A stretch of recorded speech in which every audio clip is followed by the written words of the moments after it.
And we are live. Hello, everybody. Happy Tuesday. Welcome back. Excited to be here. Your favorite crew, the Brunch Bunch. Yeah, so I hope everybody enjoyed crew was Wu-Tang. Oh, man, we are the true Wu-Tang. But I wish.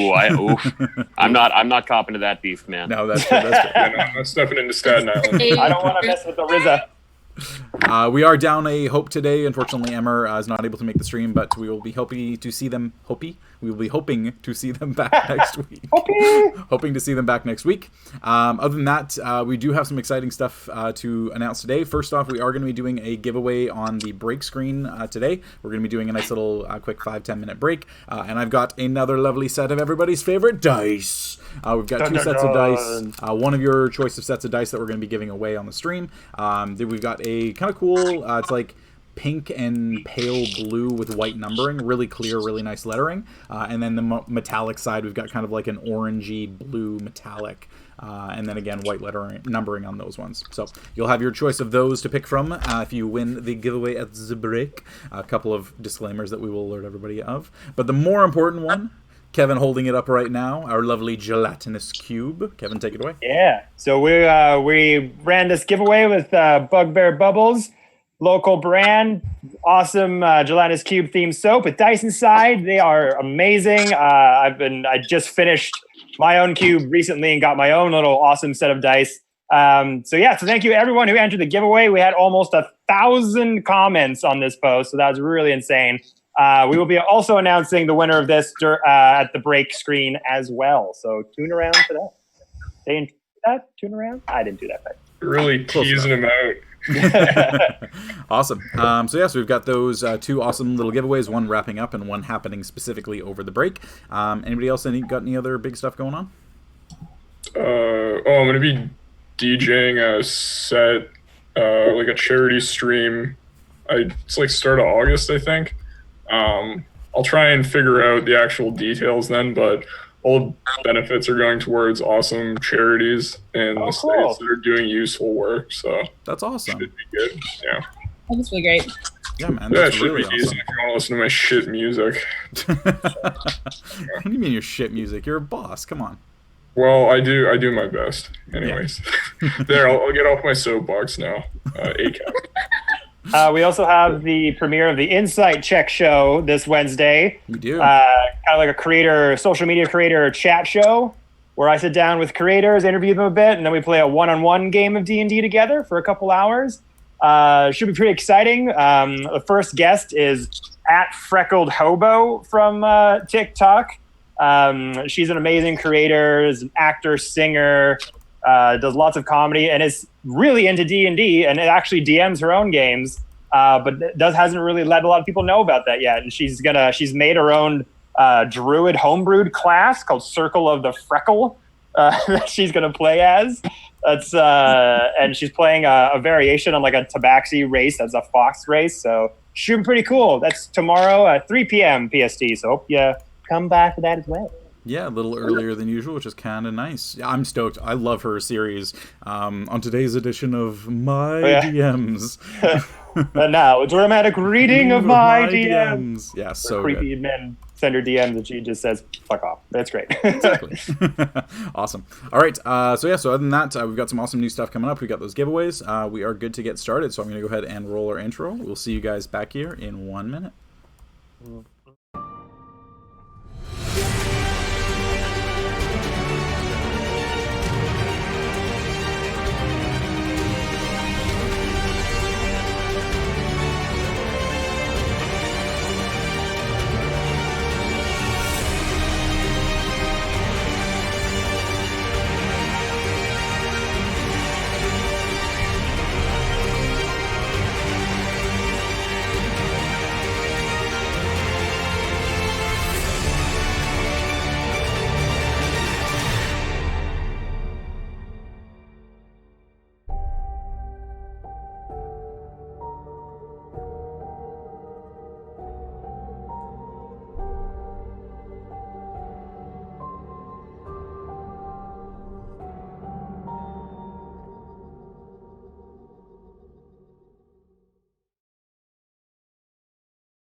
And we're back. So, go ahead and get my audio loaded up here. Okay. So, last we left off, the party having made their way to Undermountain, the city below the city within Waterdeep, and with the assistance of a guide of sorts, eventually finding their way through Undermountain, catching a couple of glimpses of some intriguing bits of information that they may want to circle back on at some point down the road, they engage the services of an elderly elven wizard, a man who was able to send them using a teleport spell back to the city of Secomber as fast as possible, far ahead of the Lord's Alliance troops that would arrive there in the coming days. And they wanted to survey the land and figure out exactly what had happened to the Lord's Alliance troops stationed in Secomber, as well as what had transpired with their contact Amelior Amanitas. Finding Amelior in his tower, he was badly injured, but was recovering quite well. His tower, less so, a little on the smaller side in comparison. And they rather unfortunately saw that all of his cats had passed away, or save for one that had been rescued. And so part of their agreement in going to the city of Secomber was to return as best as possible with his purple cat, Lavender, his lavender cat, Lavender. From there, the Doctor and Achaidh made their way up to the Lord's Fort, the Lord's Alliance keep that was within Secomber, where they housed all their soldiers, and found the keep had been razed to the ground. All of the structures had fallen save for a single tower with a single solitary archer still maintaining some kind of defense. And finding out that this archer was in fact the individual that had been badly hurt from the initial battle, they engaged in conversation with Ravik, an individual who gave them some rather useful information about some of the creatures that had attacked, as well as what exactly was remaining within Secomber. With a little bit of healing from Achaidh, Ravik was left in his tower to await the return of the Lord's Alliance soldiers, where he would be able to report directly to them, and all of you were able to take a series of horses out of the stables and eventually began making your way north towards the edge of the high forest. So we pick up on the second day of your journey, heading out after sleeping for the evening with nothing severe transpiring, and the second day passes fairly uneventful as well. Wide open plains, very slow rolling hills, don't exactly lead for much in the way of a surprise attack. And at the end of the second day, camping for the evening again, nothing transpiring over the course of the night, you eventually find your way and get to the entrance to the high forest fairly early in the day, probably around 10 o'clock or so, and you've got the majority of the day as to what you would like to do while there. A reminder as well for all of you, you did pick up the maps that were available to you in the small little outing shop that was within Secomber, so you've kind of got a good little resource that you can use to give you directions to a couple of different points. Okay. Do we have a copy of that, Jordy? Nope, because it's just 3 things, and I'll just tell you what they are when they come up. Oh, sweet. Yeah, there's 3 major features of the High Forest, and there'll be a specific point where it comes into play. For the most part, the maps, just looking at them, they all tell you to follow a specific route, and the route is fairly clearly marked off and labeled, and eventually you'll come to a tri-fork in the road, and you'll have your choice of where you want to go, whether it's to the Grandfather Tree, or if you want to continue up to the Star Mounts, the mountains that are closer to the southern edge. And then the third option would be to go to the Unicorn Run, the river that would eventually lead up to the Star Mounts as well, but to more of the waterfalls that surround it. I mean, that tree, right? That's where we're going. The tree first, probably. Yeah, it's probably a good place to start. It is a forest. They have those. Yeah, I feel like that's kind of central in the forest. So if wherever we go from there, we'll get information no matter what from that. I mean, do we know how to get there? Is that on the map that we have? Wait, hold on. I'm looking at the map right now. The Grandfather Tree is like super north, right? Like we would be passing the Unicorn Run and the Star Mounts before we get to the Grandfather Tree. Yeah, so the way that the Trifork splits and the route that you would follow, the Grandfather Tree, essentially you fully divert around the Star Mounts, heading almost due west, and then cut north and kind of follow a northeasterly path to eventually get to it. Flipping ahead in the book, and the guidebook, you do find out from where you hit that Trifork that it's roughly an 8 days journey to get to the Grandfather Tree on horseback. The star mounts you would be able to do in about a day. You would kind of get there to the base of the mountains on the evening of the day that you started the journey, and then you'd be able to traverse upwards on the following day. Whereas for the Unicorn Run, if you wanted to head to the river and follow the river north, that would be about 3 days journey to get to the star mounts as well, but to a separate area. Okay. So the grandfather tree it's kind of like our end point, hitting things along the way, kind of thing. I am interested in 100%ing the forest and getting all the trophies. So, I mean, I think there'd be some It cool might stuff in be there. beneficial for us to go, or something to consider is going the long way, getting to the grandfather tree, and then taking the Unicorn Run back. yeah, we can. That's a fair point. That would make sense. So, shall we kind of plan like we're going that way? Yeah, let's plan like we're leaving. Do we have any evidence that suggests that any of these other stopping points along the way could be more beneficial to us? Through all the research and all that time in the library, was there anything that pointed our way more towards, location here has A, location here has B? Not unless we want to go to the Hellmouth, which sounds pretty fucking sorry, maybe it's not called that. That's what we're calling it now. It's close. Because we love Buffy. We do love Buffy. We love the first few seasons, I would say. I'm undecided. Unproblematic. Ascalhorn? Yeah, so Askelhorn is what it used to be known as, and then it became known as the Hellgate Keep. And now it's you're not sure entirely on what the current situation is. The Hellgate Keep is quite literally on the polar opposite end of where you're entering into the High Forest. You guys are entering kind of on the southwest side. It's on the northeast edge. Okay, cool. Leadership, Morgwise, leader of the Wood Elves. There you go. Nice. And so we didn't really find anything that specifically says we need to hit the grandfather tree to find out what we need, but it shows up in kind of everything that we found, like in a temporary sense. Yeah. So I don't think it's a bad idea to check it out, see what happened. From what we read, it seems kind of like we might be able to expect anything in the High Forest. Like it's sort of a mysterious place.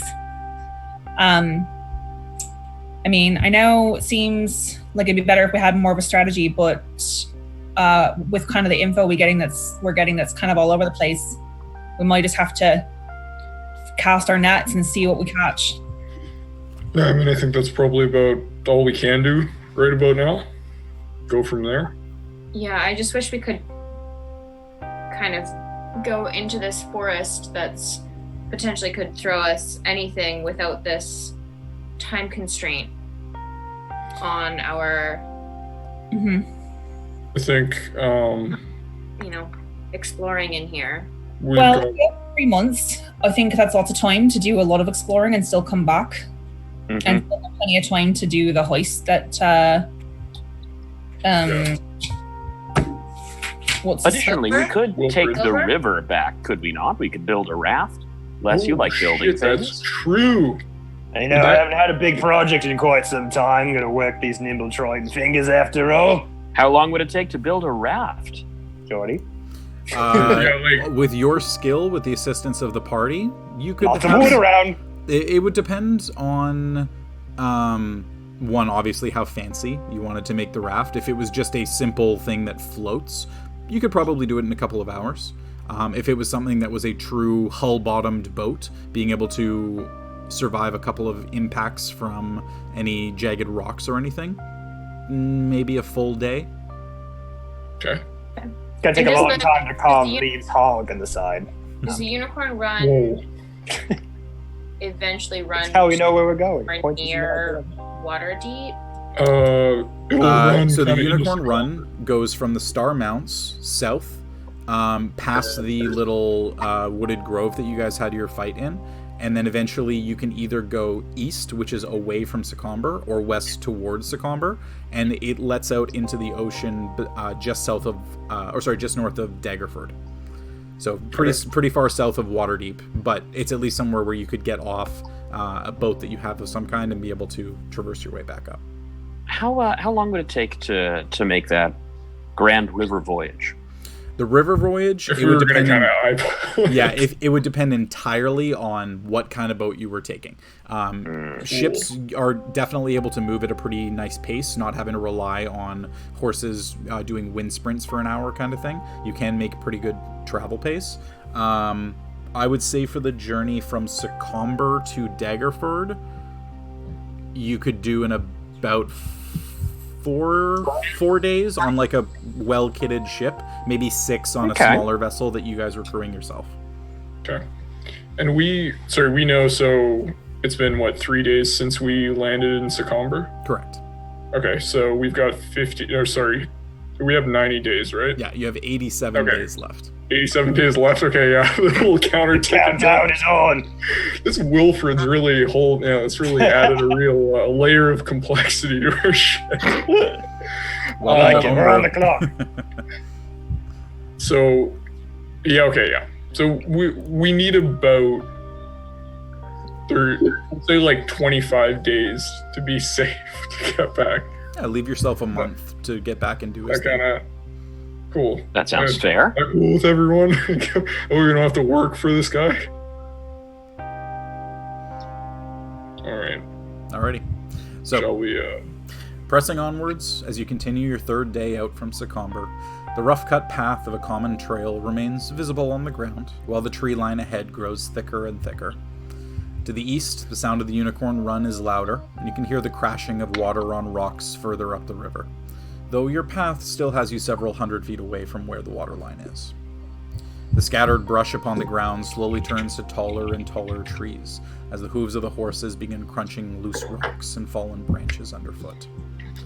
Getting closer, you see the trail eventually leads to a break in the tree line, almost 100 feet across, dotted with a few small trees, shrubs, a couple of rock outcroppings, though nothing too difficult to prevent your horses from continuing the journey with you.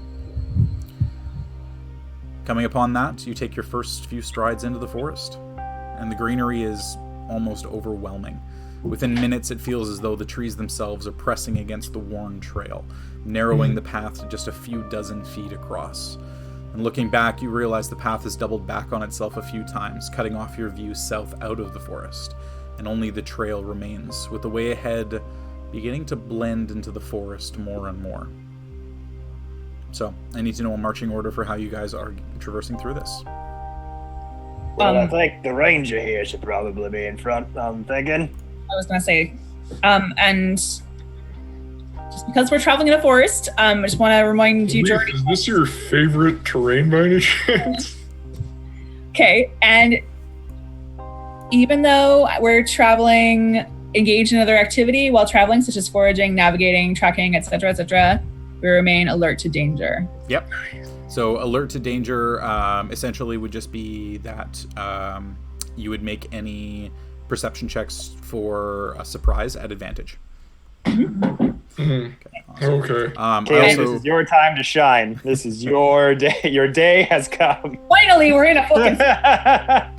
I also did a minor thing, so you guys can go ahead and check Roll20 now. I did a little update that's kind of nice. I updated your tokens. You've got a really nice little clean blue border around all of you now. That's nice. And enemies are going to have red borders around them, so you'll be able to easily distinguish what's you guys and what's enemies. Friends and foes. That map looks awfully familiar. I feel like I've seen that on Leaf or something. I don't know why. Weird. Because it looks like a penis. I understand. Oh, that's why. Oh, okay. Yeah, it looks like Leaf's hog. Oh. Little, I can quite. Like, I don't know, Pokemon or something. Oh my goodness. I don't want to see that Pokemon. No, like. We're not poking anything, all right? Let's keep going. And Jordan, as we go, I'm just going to be keeping an eye out for any tracks or anything that looked like it came this way. Yeah, for sure. So we'll start off first things first, because the trail is starting to merge a little bit into the forest. We'll start things out with you making a survival check for me, please. Okay. Is that anything I can either assist or guide? It's up to you guys. So this is where marching order comes in. You've got control of your tokens if you want to reorganize yourselves.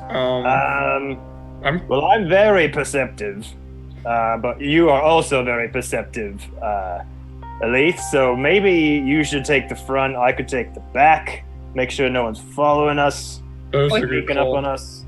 I think it's a good idea. Then we have also we have you to defend at the rear if there's anything that. Yeah. Always defending rears. That's what I thought. It's your specialty. Okay. This map has ruined us. Yeah. Hey, Jordy, quick question. As someone that has spent time in the High Forest, is there anything that I could be assisting Achaidh with in any way? Like, would it be worthwhile for me to kind of be upfront with her? The areas in the High Forest that you've entered have been on the other side of the Unicorn Run. You're not entirely sure of what potential dangers or anything would exist here. You're welcome to be upfront with them if you would so choose. You know, in either way, you're giving advantage for survival checks, but that would be about it. Okay. Yeah, actually, sorry, for survival checks specifically, there isn't really an advantage per se. Yeah. It's just one person is guiding the party through, so it's a straight roll. For narrative reasons, I'll go behind Achaidh. Okay. So Jordy, you guys can move yourselves wherever you like. Given my my perceptions and my perk whose name I've forgotten, would I be able to give any advantage on perception rolls for a surprise up top? Or do we have that already? It's kind have of... I forgotten everything? Yeah, that's kind of the benefits of Achaidh having this be a favored terrain, is that you've got advantage on anything that would naturally surprise you. It's more being able to follow the path that Achaidh is the one who is currently taking point on doing that. If another person wanted to do so, they could do so, but they would just have to take point and be the front of the party. Very cool. Get guidance from Leaf though, like the so like, guidance is kind of a weird one. It's like a one-off thing, right? Yeah, guidance is typically one where you're doing a specific task, is the way that I tend to do it, because it's a concentration for a minute. So it's typically a task that you complete within a minute is the way that I kind of rule it. Some people do it differently. Kind of like thing that I'm doing. Sorry, say again? Oh, whereas like what I'm rolling for right now is kind of an ongoing like follow the trail. So it's not something you can sit there and be like, you're guided. And guided. Yeah, and so that's kind of the weird thing, is like, you know, it is a cantrip, technically you can do that, but doing it every minute on an extended journey is something that I just rule as unfeasible, so I don't typically. Yeah, I'd say Leaf would get pretty tired from all the low fives. Yeah, so typically the way that I tend to use guidance is that if the task can be accomplished in under a minute, you would get guidance. If it can't, you typically won't. Cool, no problem. Awesome. So do you want me to roll for survival? Yes, please, roll survival for me. Hey, Jordy. Yes, sir. Just as we move along, I see there's some trees along the way. Yes, there are. I would love for Rick to just kind of pop ahead of us to each of those trees to keep an eye. Yeah, for sure. So Rick's able to do that as well, so you can go ahead and make a perception check for Rick. Love it. Achaidh, survival. Nat 20! Nat 20! Starting out high. Achaidh installs the GPS for the area. Oh, okay. Let me just sit up my antenna here. The ears just like... 29 total. 29 total. Wow. Okay. Good to know. So for you guys, you are able to continue through without any real issue. Everything seems to be passing by without any major issue. Achaidh, you do notice that there are a couple of points where the trail kind of forks a little bit, and you take a couple of seconds and gauge each one, trot forward a little bit, and there's actually one specific instance that you encounter where you think that you're following the right trail, and then kind of as you're looking around, you're realizing the trail is disappearing, and as you do that, you kind of feel a slight bit of movement underneath your foot, but because you hadn't pressed too hard, you're able to lift your foot up and out, and suddenly you realize that the floor underneath your feet is kind of a mass of writhing vines, and it just snatches at nothing and then begins to slowly pull towards a kind of yellowish, pinkish cavity in the ground. So you instinctively, okay, that's definitely not the right way. And you turn back around, find your way back to the main path, and realize that you would have escaped a rather ugly encounter with a potential creature there. Not to keep rules lawyering or anything, but it might be worth noting that we cannot get lost except for by magical means in the forest. Yeah, so getting lost and taking the wrong path are two different things. Okay. Yeah. It's not taking the wrong path per se, it's taking the more traveled path. The other one will still get you there, but it's just that something happens. Yeah. avoided nasty encounters. All right. Exactly. Whoa, that Alith, that was pretty cool. I haven't seen one of those things in a hot minute. But when you have me in front, staying alert to danger. Did you know what it was? So cool. I hadn't come across that before. Do I know what that was? Make a nature check. It's a really hungry leaf. Come on, Ranger. If I've come across it, if my granny ever told me about it or not. And that was a nat 1, so no, she did not. The highs and lows of D&D. And what would a ranger know of this matter? Glass cannon. Scary plant catches people's feet and pulls them into a pit in the ground. That's about all. No, that's you know. no fun. One of them scary plant monsters. Sarlacc, something? No, maybe not. It digests you for 7 years. Right. I know that much. They're very widely known for wrecking cool characters. I think I remember that. Awesome. Alrighty, so pushing ahead, you guys eventually find yourselves at the 3-way fork in the road mentioned in the map, and you turn the map out to consult it to determine your course. So the left path, kind of heading to the northwest, that route will lead you towards the Grandfather Tree, cuts around the Star Mounts, then around the Lost Peaks, as you cross the majority of the high forest on the western side. According to the map, from where you are currently, it'll take roughly 8 to 10 days on horseback, depending on how hard you push the horses. The center route will lead you to the base of the Star Mounts, and it's a direct route almost due north, which can be reached by the end of the day, and then climb the following day to reach a series of caverns and caves within the mountains. The right, mostly east, will lead towards the Unicorn Run River, which can be followed due north to reach a series of waterfalls, again near the center of the Star Mounts, but it'll take about 3 days to get there because you're heading a bit further north than you would be taking just the center path. Jordy, Yes. in terms of, so we're looking at the map. What is the best way for us to hit all 3 of these points with the least amount of backtracking?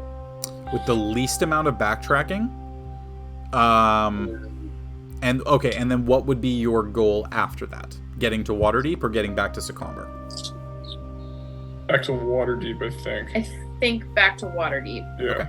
If that's the case, because if you go to the Grandfather Tree first, you're backtracking to hit both of the other 2 points. You're essentially coming back to the beginning of where you're starting the journey into the High Forest.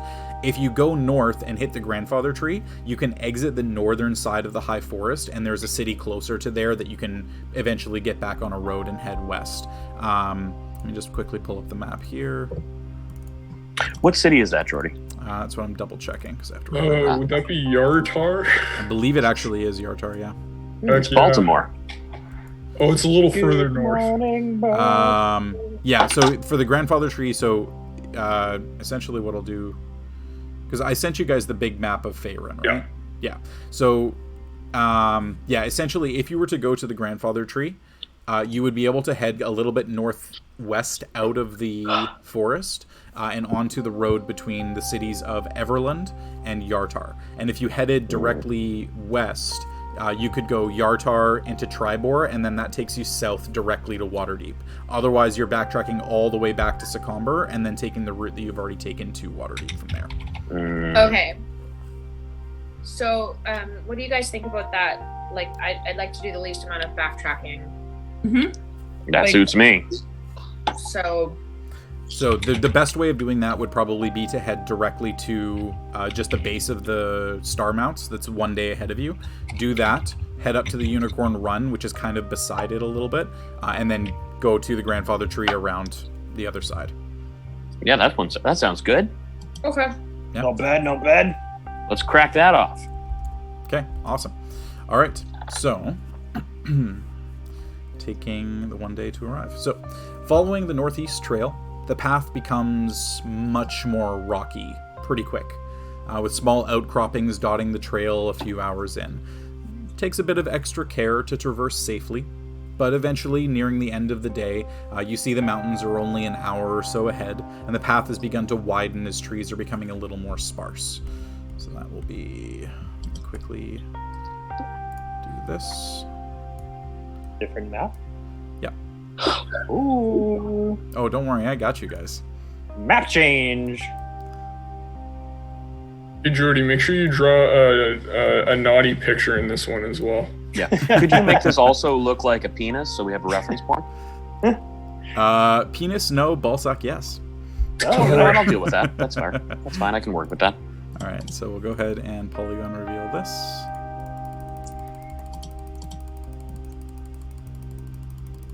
All the clicking. There we go. Ah, there it is. Hmm. Ooh. I want to get that one checked out. All right. So there we go. Okay. So, excuse me. At this point, I'm going to go ahead and make Achaidh. You're still leading the party, yeah? Yes. Yeah. Okay. Yes. Achaidh, I'll go ahead and get you to make. Oh, I think you're muted. Make a perception check for me. I wasn't muted. Can you hear me okay? Yeah, I You can are hear now. Okay, no. I could just see you talking, but go ahead and make a perception check for me, please. At advantage. At advantage. Ooh. My day. Nice. I got another nat 20. Whoa. Oh, dang. 21-20. Today's going to be a fun day. Yeah. Okay. No. The next thing you should do should be extremely low stakes. So, Achaidh, you kind of instinctively leading the party, looking around. The day is waning. The night is becoming more alive. The sun is dipped below the mountains, and your eyes really come alive, and you start to pick out details within the woods.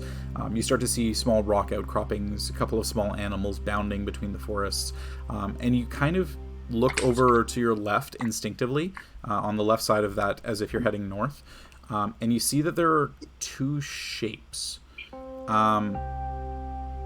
The trail widens to a comfortable clearing, and the excitement begins to set in as you find yourself near the end of the day's travel. But you focus on what look to be a pair of humanoid creatures standing still in the darkness. The figures are perfectly upright, with their heads pressed forward against separate large tree trunks, while a massive sword leans against their leg on the ground. And instinctively looking to the right, on the other side of the path, you see a third figure in the same position, bolt upright, again with its head pressed against a tree, forehead pressed against a tree, with its own sword on the opposite side of the trail. I'm going to go ahead and load those details in so you can see them.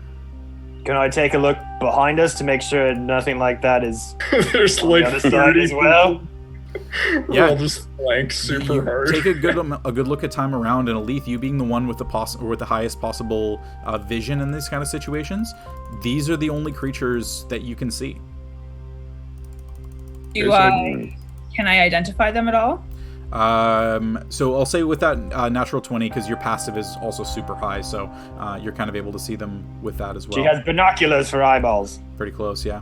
Just making sure that this map fits on the stream. There we go. Not gonna lie, I was like totally hoping these were furbolgs. They look like mutant furbolgs. I'm zooming in on the tokens. They look scary. You see familiar features. Getting a better look, the rough features appear to be orcish in nature. A little bit taller than your average half-orc, but the skin has been discolored. It's red and ashy gray in comparison to the more prominent green and sometimes lighter gray that you've seen. You notice as well that there are large scars on all of the shoulders and arms and on the necks and heads, and there's even a slight deformations on the head. You realize, kind of looking at this distance, and especially with that roll, they seem to have almost grown a second set of ears. Like, they just looked like malformed half-orcs in some way. But they are perfectly unmoving, just that their heads pressed against the trees and the swords at their side. Like, how cool are these swords, Jordy? Yeah. Very large. They look very similar to Hope's sword, but more crude. Similar size, though. How cool. Do they look like they're like communing with the tree at all? Like, what kind of connection is happening there? Is it, or They're I guess just I could. unmoving, foreheads pressed against the tree. You can't really get much more than that at this distance. Wait, hold on. These guys are red and ashy, scarred and stuff? Yeah. That sounds awful familiar, fellas. Before I do anything else, I cast Pass Without Trace all of us and sort of like whisper back to the group, like, be quiet. Got some figures up ahead. Do you think they see us yet? I don't think so. Okay. They might be friendly. You could go ask. I mean, Like- yeah, we can. I think we should err on the side of caution when we're here. That's fair. I'm Like- gonna go with the ranger on this one. Yeah, I'm it's like orcs, but they're kind of wonky. They're Wonky. like spicy orcs. Actually, they do look like Cool Ranch orcs. Now that you mention it. Ooh. Nice. Left Wow, in that's my green. favorite flavor. How far away are they Um, from us? From where Achaidh is right now, she points them out that they are a good distance. Or did you say there were? About, I only see 3 on the map. sorry? Did you say there were 4? I only see the 3 on the No, map. there's only 3. It's 2 on the left and 1 on the right. From where Achaidh is at the front of the party, 50, 60 feet. Okay. What does it look like they're doing to the trees? Yeah, I can't really tell. But Just hanging. you look a little weird. It's very odd. Like their posture is perfect. They are bolt upright, arms back, shoulders back, arms at the side. Their head is just pressed forward, and like the center of their forehead is touching the center of a tree trunk. communicate it, or it could just be an awkward way to stand. But I don't know. Do you just want to engage, or should we just try and sneak past? What do you think? I'm curious to engage myself, but I I'd like will to- err. as well. I'd like to cast Detect Magic. I know that they're too far away now, but it lasts for 10 minutes, so I'd like to have that up. Okay, good to know. So you cast Detect Magic. It's a 30-foot range, yeah? 30, yeah. Yeah, okay. So you cast Detect Magic. Obviously, all of your gear pings, but you're able to bring down the intensity on that. Nothing in the immediate vicinity seems to be magical. But It's like a black light turns on. The only one thing is, we know this area is very connected to these demonic entities, this mystery that we're trying to solve. I don't know what they're doing, but it could be worth a look to see what they're doing. If it's Yeah, anything maybe we related. could I ask can't. one of them. There's Pass Without Trace active now. If you couldn't already feel it, we could sneak a little closer and try to see. Yeah, that's a good call. I Yeah. think that's worth a shot. And then if it goes south, we can let's just be prepared. Yeah. Yeah, I'm gonna have an arrow notched for sure. okay, good to know. All right, so Arrow Knocked. I'll go ahead and get all of you guys to roll your stealth checks, please. So you've got a plus 10 bonus if somebody wants to roll for hope. Here we go. All right. Stealth for me. I can work with that.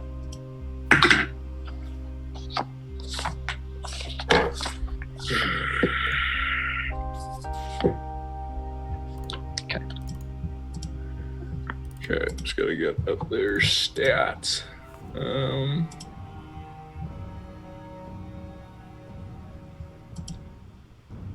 Okay. Okay, all right. We'll just go top down. Allura, stealth. 36. 36. Less. Ridiculous. 15. 15. D'Amato Is that 28. with 10? with the plus 10. Yeah, I got a 5. 28. Duck. 28, yeah. Leaf. I got a 23. Okay, and Hope. I got a 21. 21. Nice. Elith. 35. 35. So 2 very stealthy individuals, the third coming in very quietly behind, and then 3 just kind of the chilling. occasional clink, but overall very nicely silenced. One of the nice things about being in a well-padded forest is there's not a lot of heavy rocks to scrape boots on. So you were able to make your way forward a little bit. What is it exactly you'd like to do? Well, I know you kind of already said we couldn't really tell, but just sort of see if there's any sign that they are in communication with either each other or the tree of any kind, like any kind of sort of seeing what they seem like they might be doing here at all, kind of purpose they have. They are dead still. There is no way to really tell what they're doing without directly going up and engaging in conversation or otherwise. Yeah, there's 2 on one side, 1 on the other. I would say, like, we could just... We're not splitting the party because we're in the same vicinity, but Let's split the party. Each take our separate sort of mutated orc people, and just get closer to see if maybe they're whispering something, saying something. I think we should go towards the 2 and then just be aware that there might be another one flanking us if it comes down. Can we throw like a rock or something just to the kind of get their second- attention? I mean, I got one letter off of a rock we could use here. Hey, Jordy, can I have Rick pop on up invisibly to about there in that tree Get him to fart. Staying high. Yeah, make a stealth check at advantage for Rick. And sorry, what was it you were about to say? Just to see if he can hear what, if they're saying anything, or if he can see anything more that we can't. Allura, sorry, you were about to say something as well.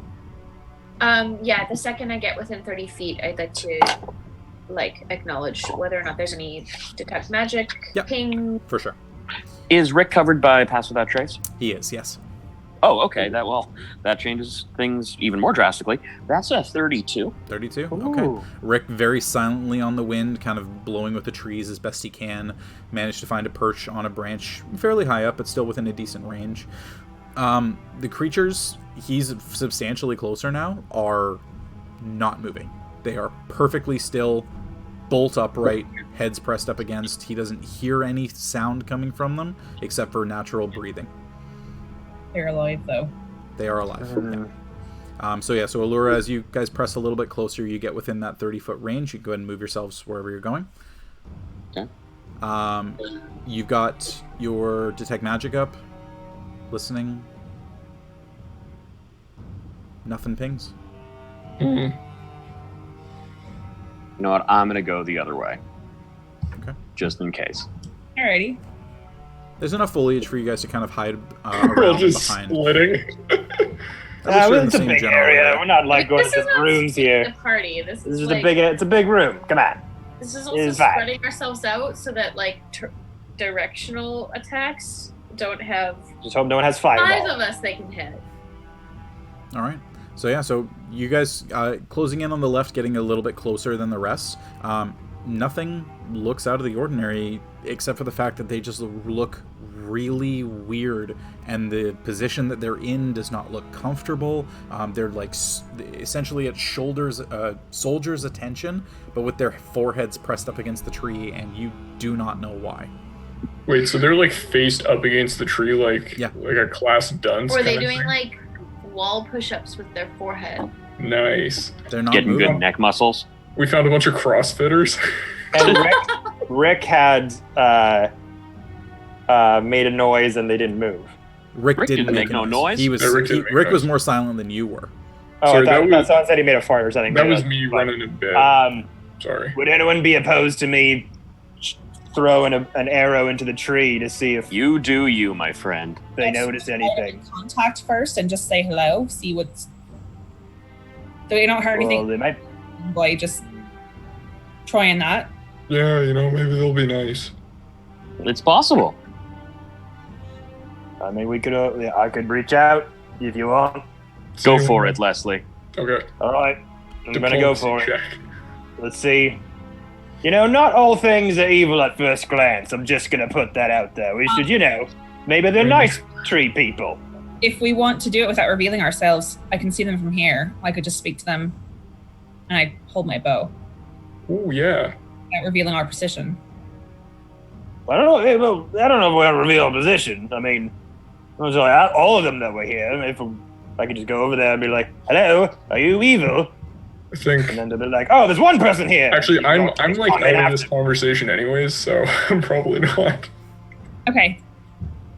All right, I'm gonna go make contact, and then I'm gonna rustle through the bushes here, and very gingerly, with my blood spear in hand, slowly make my way to this mangy orc-looking thing with the head on the tree, and I'm gonna get about this close to them. Are they in my view, or do I need to be closer? Nope, they're directly in your view. There's just a tree trunk that you're kind of looking around a little bit. I'm gonna get a little closer, but I'm gonna stay really well hidden in the foliage. Yep. Arrow knocked to see if they try to get aggressive with less at all. Yeah, easy enough to do. All right. Excuse me. Hello. I don't mean to disturb your tree leaning. Just wondering if you could maybe just talk to me for just a moment. I might be a little lost out here in the forest. And I just kind of wait.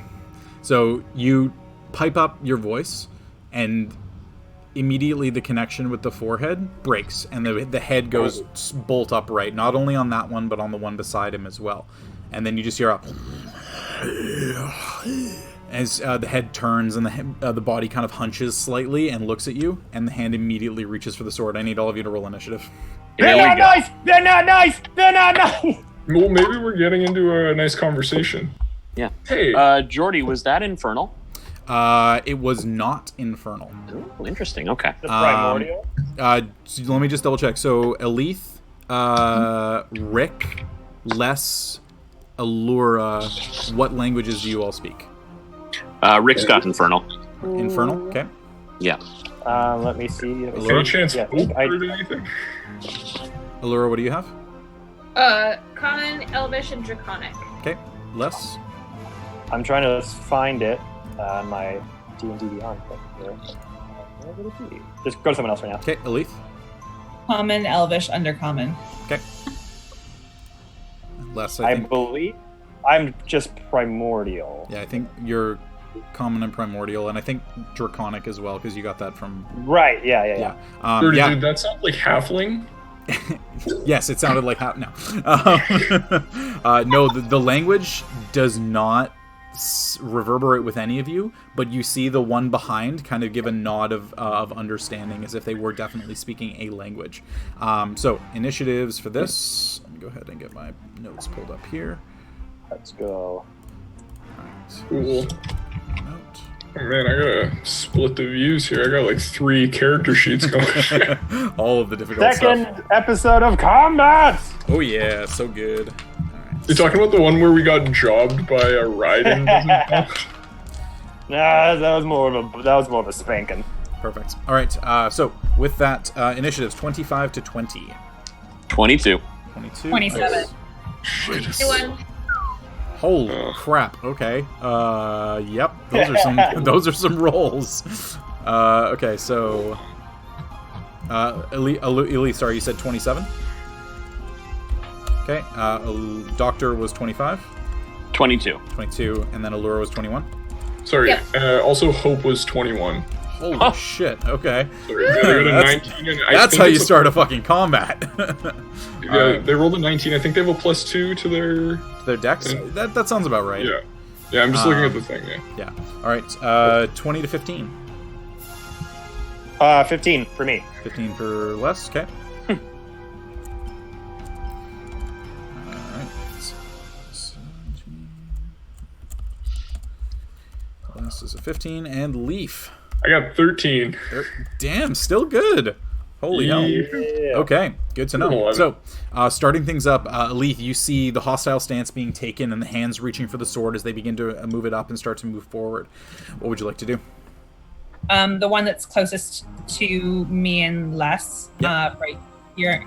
I'm not sure I pinged it or not. I tried to.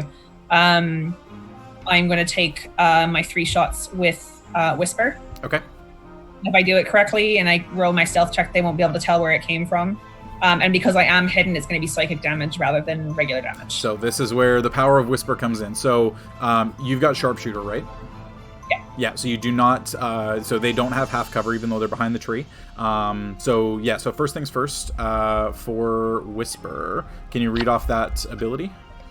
Yeah, sure can. I have it loaded. While holding the bow... Oh, sorry, that's dark vision. While you are hidden or invisible, your attacks with this weapon deal psychic damage instead of their normal damage type. As a bonus action, you may make a DC 15 stealth check.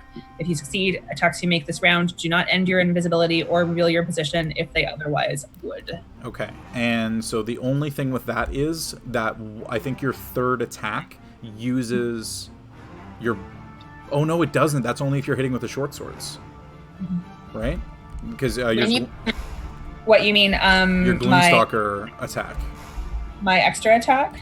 Yeah, I want to, because I know you've got one attack as your action. Your second attack is your extra attack, and then your... I don't think it's attack. Beginning. Yeah, one additional attack as a part of that action. No, yeah, so you do get the bonus.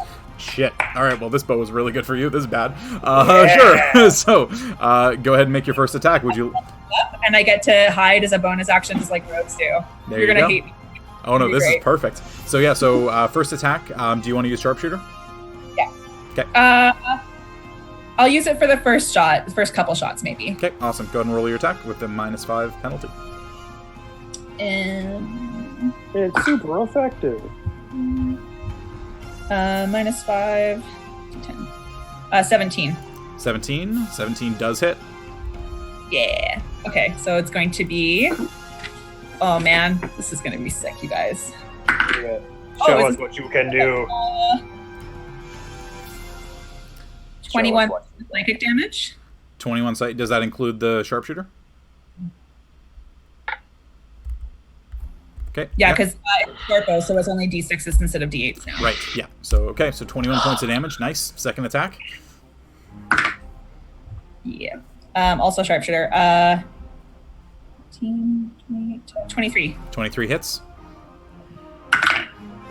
Not as good. 16 points of psychic damage. 16, okay. Third attack. You know what? I'm going to tempt fate and do sharpshooter one more time. So All right, we'll go see. for it. The extra D8. Nope, that's probably shitty. Anyway, 10. 10 to hit? Yeah, 10 misses, unfortunately. The first 2 arrows you pull back, and in rapid succession, arrows just fly through, dodging around both sides of the tree, almost curving your arrows, and they impact heavily. Less you can see they both sink into the left shoulder of the creature as it starts to make its way towards you. But by the third one, it's kind of realizing the attacks are coming, and it dodges just out of the way. But the 2 heavy impacts sink in, and you can see kind of black and red blood begin to slip out of the wounds as it reaches up and pulls the arrows out. And can I do my bonus action to remain stealthy? Yeah, so go ahead and make your stealth check for that. And that's still at +10 because I still have Pass Without Trace. It is indeed.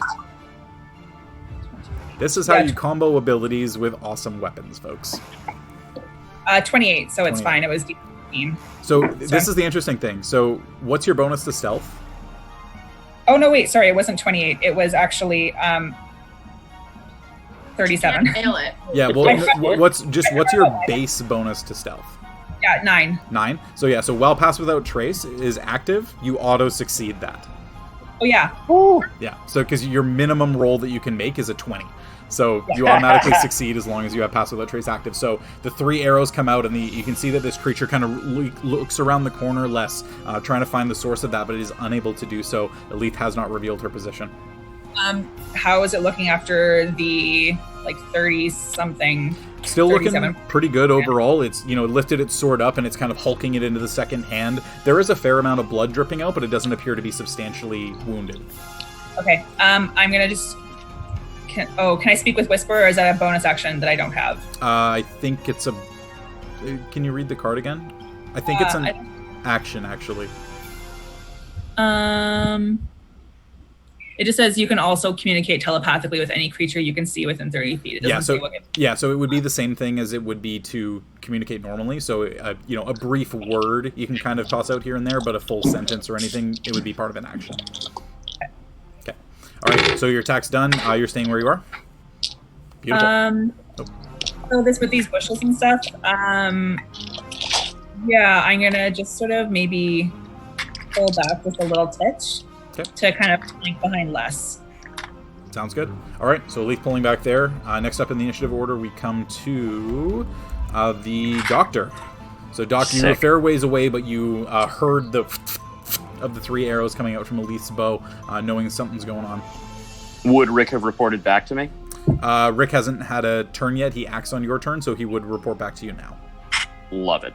So, I'm going to hop up here. That's good. And using Rick as my eyes, I'm going to try and land a fireball right there. Did you see that? No. Wait, press and hold. There it is. Yeah. Okay. Yeah, you'd be able to do that. I just need to double check the wording on fireball. It spreads around corners. No, I know, but it does. Do you have to see the point? Is the question. Because that's where the woods come in. Point you choose within range. Nope, you do not need to be able to see the point. Yep, so you would be able to guesstimate roughly where that is. I'll go ahead and just get you to make a quick...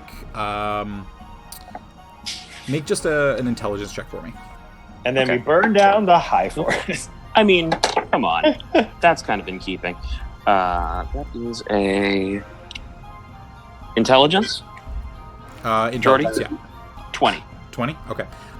So with that intelligence check, you would be able to figure out a point that you would probably be able to hit both of those creatures with the brief little glimpses that you got and with Rick.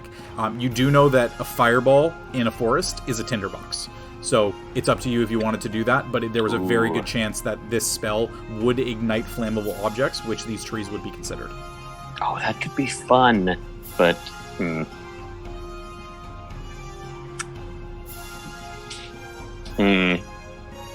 No, I shouldn't. Forests are nice.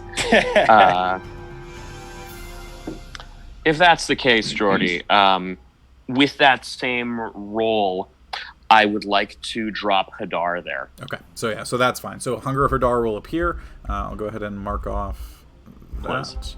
Thanks. We're just going to open an interdimensional rift in there instead.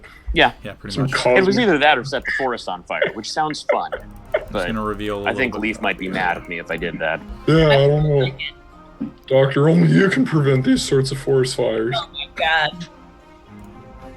Okay, so Doc, what is it? Sorry, it's a 20 by 20? 20-foot radius. Yeah, 20 by 20. Okay, so let's just... And you want to pick a point that's going to hit them but not hit anybody down here? Yes, please. So let's go ahead and do this. So that's 20 by 20. And there is your Hadar. Do you guys see that? Love it. Big fan. Okay, perfect. So you're able to drop Hunger of Hadar there, so they are considered affected by that, and they take damage first on their turn, right? They take damage first on their turn. They are blinded, and it's difficult terrain. Perfect. Okay, good to know. I'm just going to reveal a little bit more here. Great. Okay, good to know. So that's going to be your action. You've got your movement and your bonus left. Cool. I am going to use my movement to hop up here. Okay. Can I see the other fella there? Through the trees, not really. There's enough foliage in your way, especially from where you are now, that you're not able to see him. Can I see him from my previous location? Again, not really from where you were. Okay. You would have had to go much closer to the edge of where that tree line is. Okay. I might just hop to here then, just so I can keep an eye in case that guy wakes up. Sure, sounds good. All right, so that's going to be the Doctor's turn. Next up, we come to Allura. I'm just gonna ready an action if somebody exits a Hunger of Hadar. Okay. An attack. Already.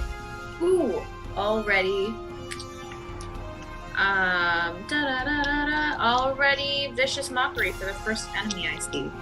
Ooh. Is Vicious Mockery a cantrip? Yeah. Perfect. Okay, awesome. So you prepare Vicious Mockery as you start to cut swaths through the air, creating the runes out of the air, and then instinctively just kind of holding the last second to be able to complete the rune for when you see a creature. Good to know. Alrighty. After that, we come to Hope. What's Hope doing? Okay, yeah, they're going to boot it into the fray, so 30 feet. Mm-hmm. You're going to put them right next to Achaidh. Okay. It's right about there. And then, yeah, they're going to ready an action just to strike if anyone kind of enters kind of that square. Obviously, if they go into combat with them. Yeah. If anything enters an adjacent square. Got it. Yeah. Okay, good to know. So that's going to be their attack action. All right, Yep. After that, we come to the Orcish creatures. Yee-hoo. So, first things first, at the start of their turn, Doc, what is it they have to make? It is a... if they start their turn, they take 2d6 automatically. There's no But any save, they just creature take it? Yeah, but if they end it in Hadar, they take a dex. Gotcha. Okay, go ahead and roll the 2d6 damage. I'll got just it. use this once for each of them. All right. That is a 7 each. 7? Okay. 7 cold. 7 points of cold damage. Good to know. Okay. And then the creatures within that do not have advantage. They're going to go and make a perception check. See if they can figure out where they are. Okay. That's good enough. So this one here is going to go ahead and 10, 20 feet of movement to step out as his bonus action. And then has his action. He's going to go ahead and go around the tree and engage less. You The other son of a one bitch. is also good enough. He's going to go ahead and 10, 20.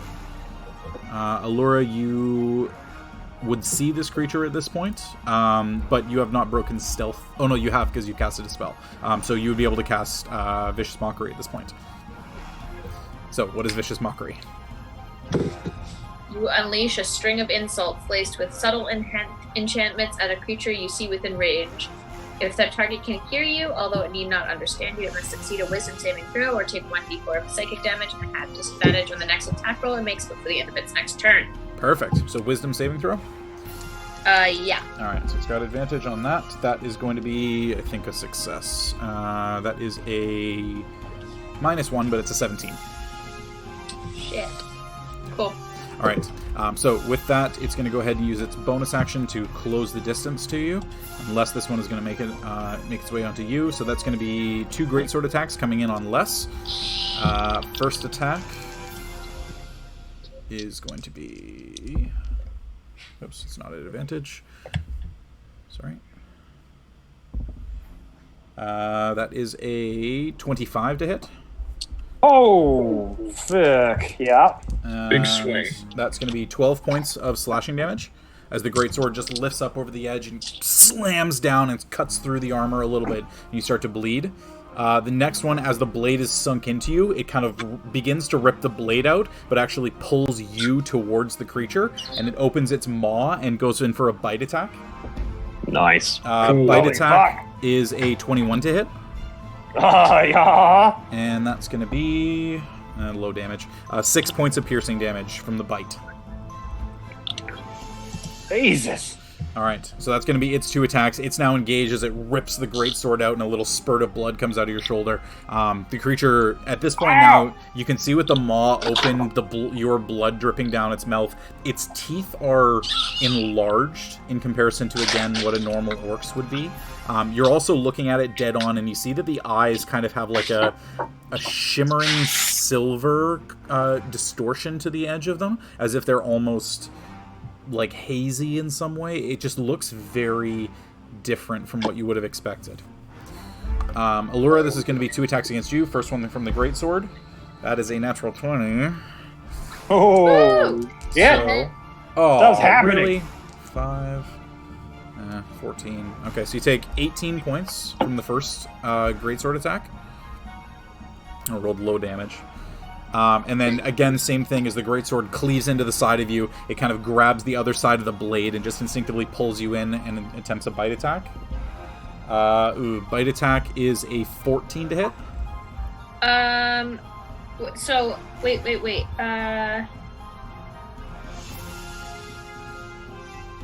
Oh, sorry. The first attack was a disadvantage. Because of cutting words. No, it's only if it succeeds. Oh, right. Never mind.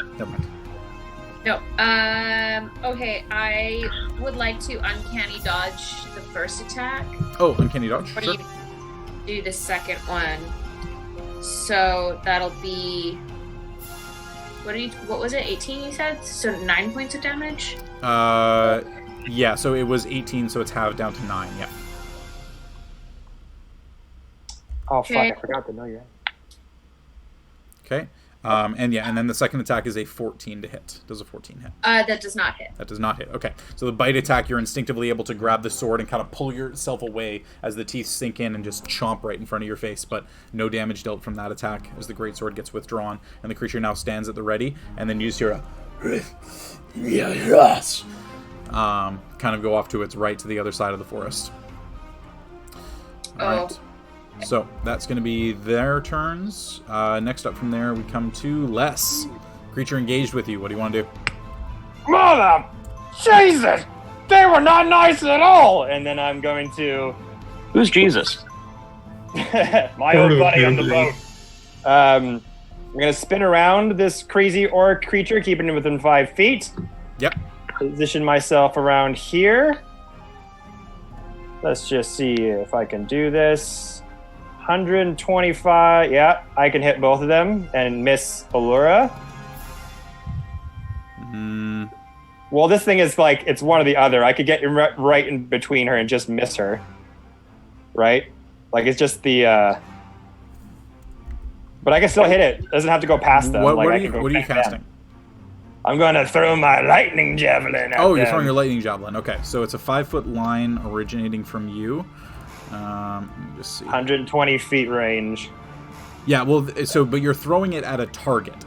So you're throwing it at this orc. It's just that Right. everything in that arrow, until it hits that creature, also gets affected. You're not like Right. throwing it 120 feet away and it's No. anything that- I know. I'm just saying it can go that far. Yeah, it can go that far. But yeah, so you're throwing it at this back orc here. Yeah. Okay, awesome. Yep, so that works. What does the closer orc make? Makes a dex save? So it should hit the two of them. And let me just bring it up here. I'm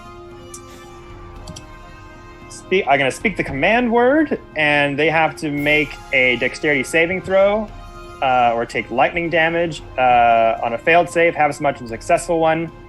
So what is the command word, Les? We're going to kind of turn around and just like pull out the javelin, and it starts to spark with little like crackles of lightning energy, but like I've been waiting to use this whole time. Just kind of whisper like, bring on the thunder. And a big thunderous fucking sound emanates as I chuck it at the one up far off. All right, so the first one right in front of you, that is a 3. I'm pretty sure that fails the DC. Yeah! And then the far one, the one that it impacts, I think you make a ranged attack against them, right? The lightning bolt turns back. Wait, no, it just says it can hit both of them, I think. Each creature in the line, excluding you and the target, must make a dexterity saving throw. So the other one has to make one too. No, so every creature in the line except you and the target, the creature you're throwing the spear at. Right. Okay. So it doesn't make a dex save.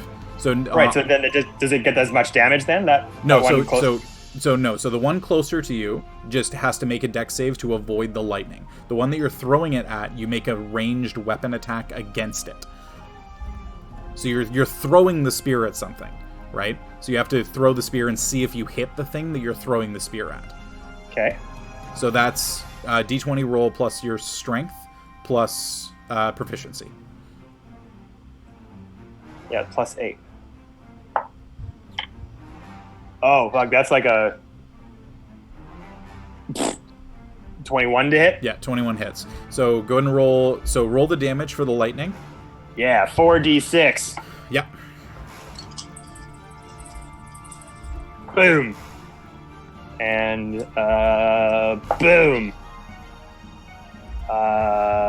6, 12, 13, 14. 14 points of lightning damage. Okay, so 2 it's, 6s, 2 1s. so it's 14 points of lightning damage to both. Plus, You deal an additional D6 yeah, plus your strength to the one that you actually threw it at. plus 6 is a 3. Plus my strength would be 4. Yeah, so that's another 7. Nice. All right, so good to know. So 21 to the far target and 14 to the close one. So Achaidh, with less kind of cartwheeling around the side of this creature and pulling out this new weapon for the first time, just speaks the command word, bring on the thunder, and then pulls the spear back, and all of a sudden your vision just goes white. Looking at the creature directly in front of you, the bolt of lightning streaks out 40 feet, and then eventually Allura directly beside you, you just hear a thunderclap as this spear embeds itself in the creature directly in front, and it kind of doubles forward a little, turns around and looks at the spear now stuck in the back of its shoulder, and just kind of flexes a little, and the spear pops out and lands on the ground. It comes back to me, though. No, it doesn't. Nope.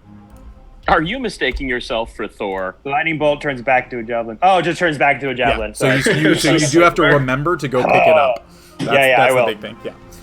But either way, this massive thunderclap and flash as it goes across, and all of you are temporarily a little almost stunned from the light. But the creatures do seem to be affected, and they are just kind of turning around. You see the blood starting to pour, especially out of the creature in front of you, although you did cauterize some of its wounds. For flare, could there be like a little lightning symbol on it that I can like click on and it like kind of ignites like a Ghostbuster backpack, like ping? Well, it's a command word to ignite it, so you just carve something in it, say the word, and push the thing. Yeah. Yeah. Awesome. Yes, Hestia Games, that attack went shockingly well. Puns. Tons. Awesome. All right, so Les, that's going to be your part of your movement and your action. You got a bonus in the rest of your movement left. Well, I get 2 attacks, right? So I can do another one here. My extra attack, and I'm going to hit this big boy in front of me one more time. And I'm going to hit it with,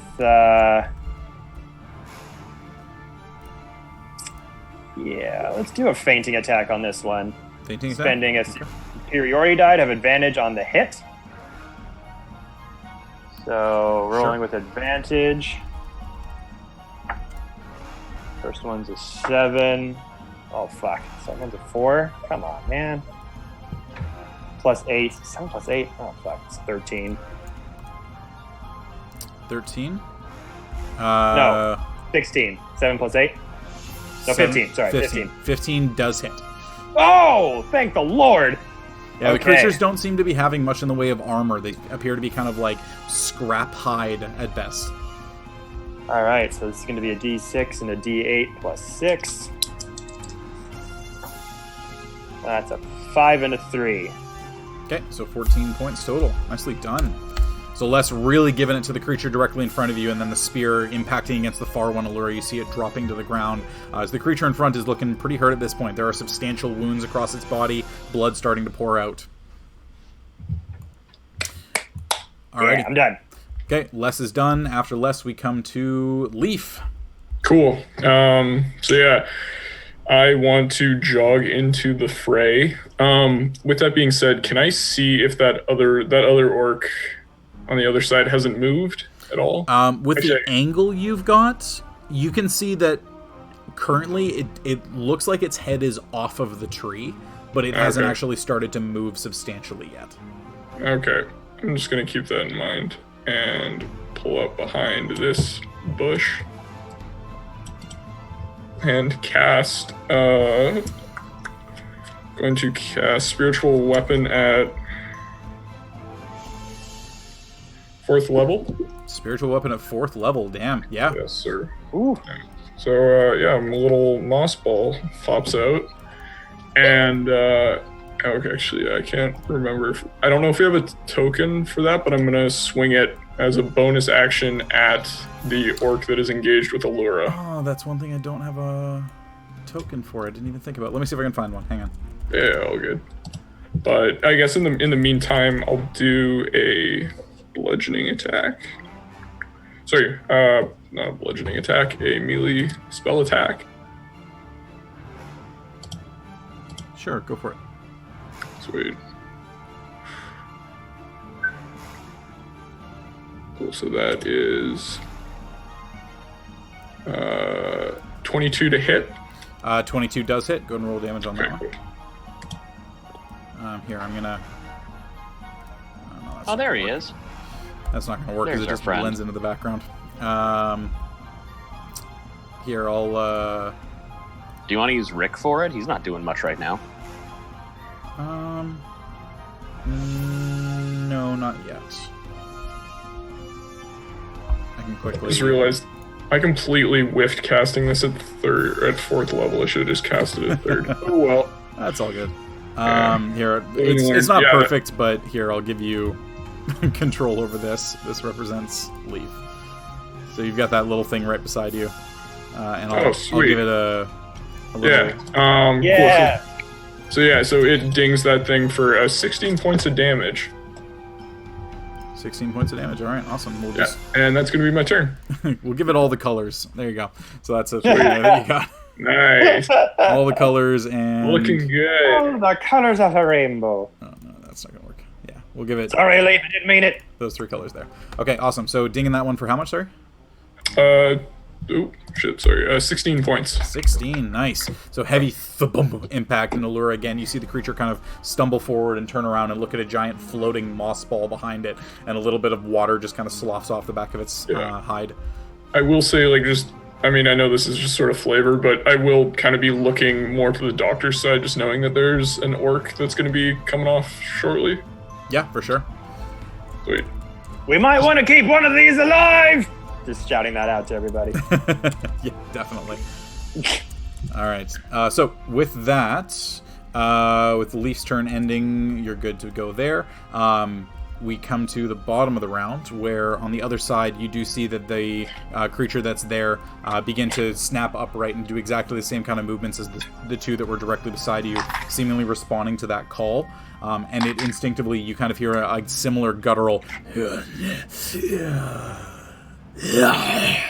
as it kind of whispers further into the forest, and you start to hear heavy footfalls coming in from behind it as the creature makes its way out.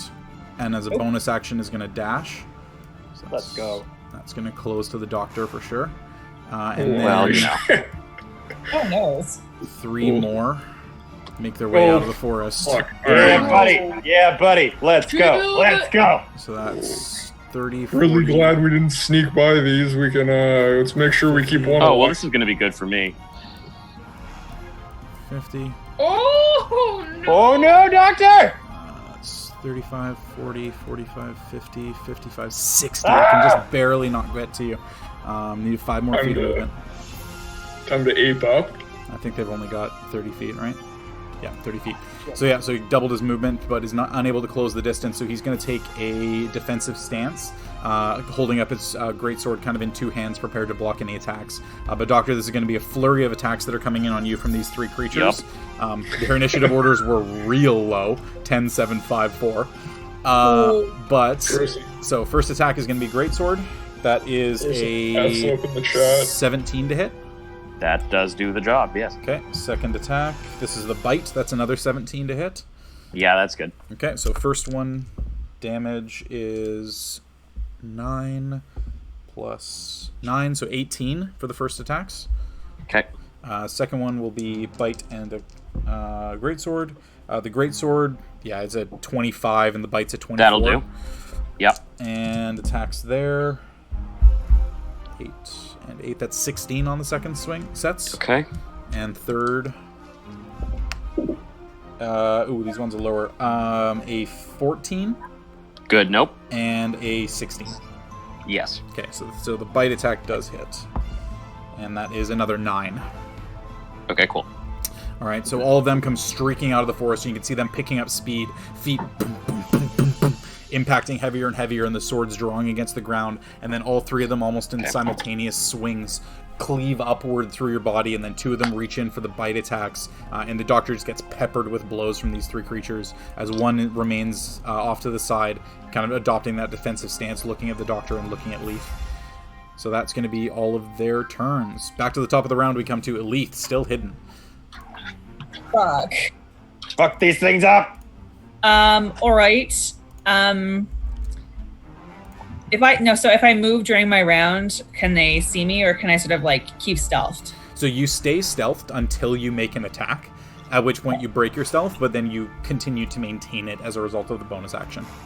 Yeah. Okay. So I'm just gonna move over here, so I'm still kind of like in the foliage. Yeah. Just sneaking.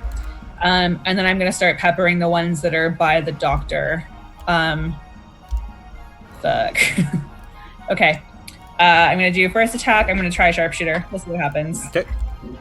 Let's say, We'll just go 1 to 4 top down. Which one? Sure, 2. Number 2? Okay.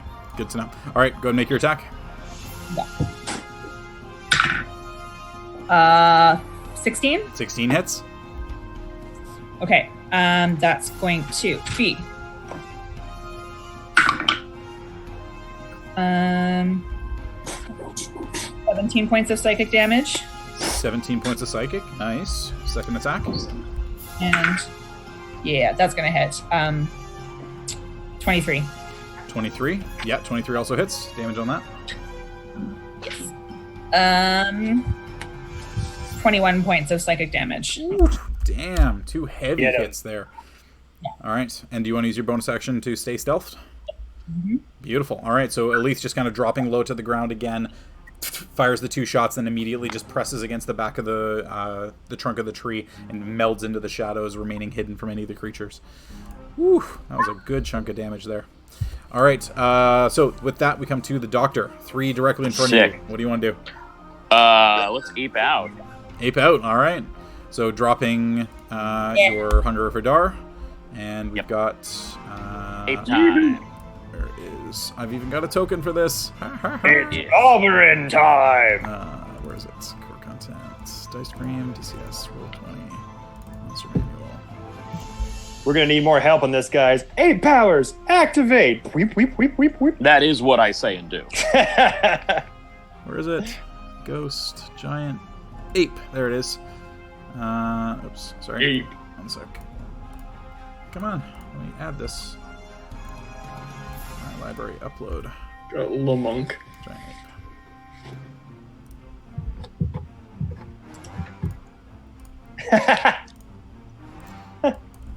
Hey, I saw you. I see you.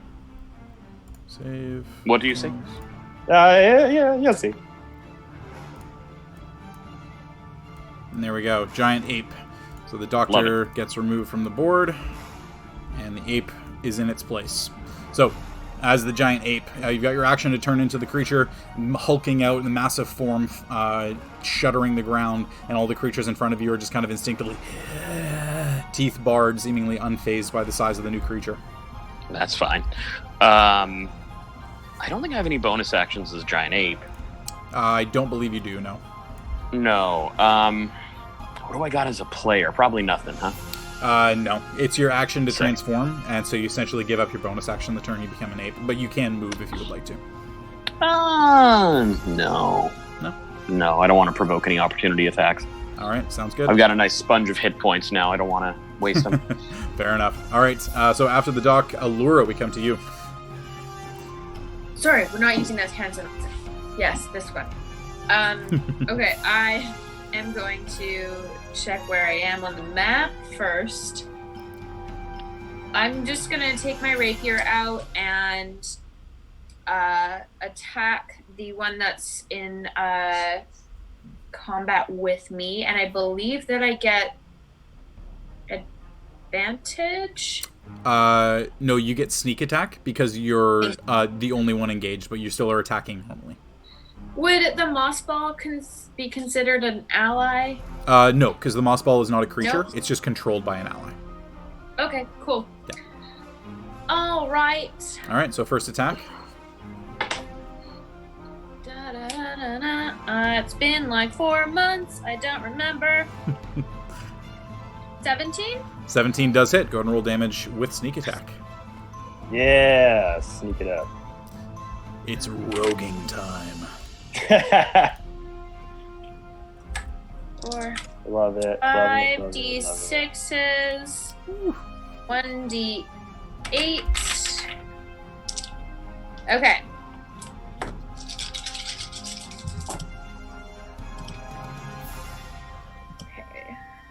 7, 10, 20, 26 points of damage. Oof, and that includes your dex? Yep. Beautiful, yeah, heavy impact. So you kind of rip the rapier out of your belt as the creature is just encroached on you, stab it directly in the center of the chest, and it seems unfazed, just a hole piercing, and you withdraw the rapier and the blood begins to pour. As you begin to raise your crossbow, however, the creature gets a reaction. And it's going to go ahead and use its Unbridled Fury in response to being hit by a melee attack. Makes a melee weapon attack with advantage against the attacker. Is that... That's not an attack of opportunity. It is not. This is a reaction that the creature is taking, and that is a natural 20 with the greatsword. A 13 and a 20. Such a natural 20 against me today. Yep, I like my purple dice. I haven't rolled in a while. It makes me happy. Epic. So Let's go, Jordy. Let's go. That's good We're damage. going for that 360 no scope TPK tonight. Still not that We're much. gonna go for that last bit RKO. So you take 20 points of slashing damage, but it is your turn, so you could use your reaction to have it if you'd like. I think that's a half. That's a slash. That's a Half fuck no. A slash. Shit. All right, so half that, so you take 10 points of slashing damage from the greatsword instead. Hey, Longshot RPG, your fans, thanks. Welcome to the channel, guys. Hope you guys stick around and check it out. Hello, love Raiders. Longshot. They're awesome. Yeah. You're in the middle of an awesome fight with 6 orc-like creatures, but they've got ashy red skin, kind of a glossed-over look on their eyes, and multiple sets of ears. We're being ambushed. all the ambushes. So that was your first attack. The creature immediately swung back with the greatsword, cleaved up and through you, but the blossoming ice crystals across its chest leave it still fairly weakened. What would you like to do? I'll take my hand crossed and take a shot. Okay, go for it.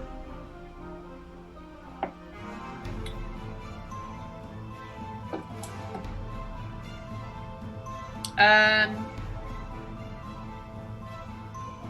28. 28. Yeah, that hits. Sorry, 26. 26. 26 still hits, yeah.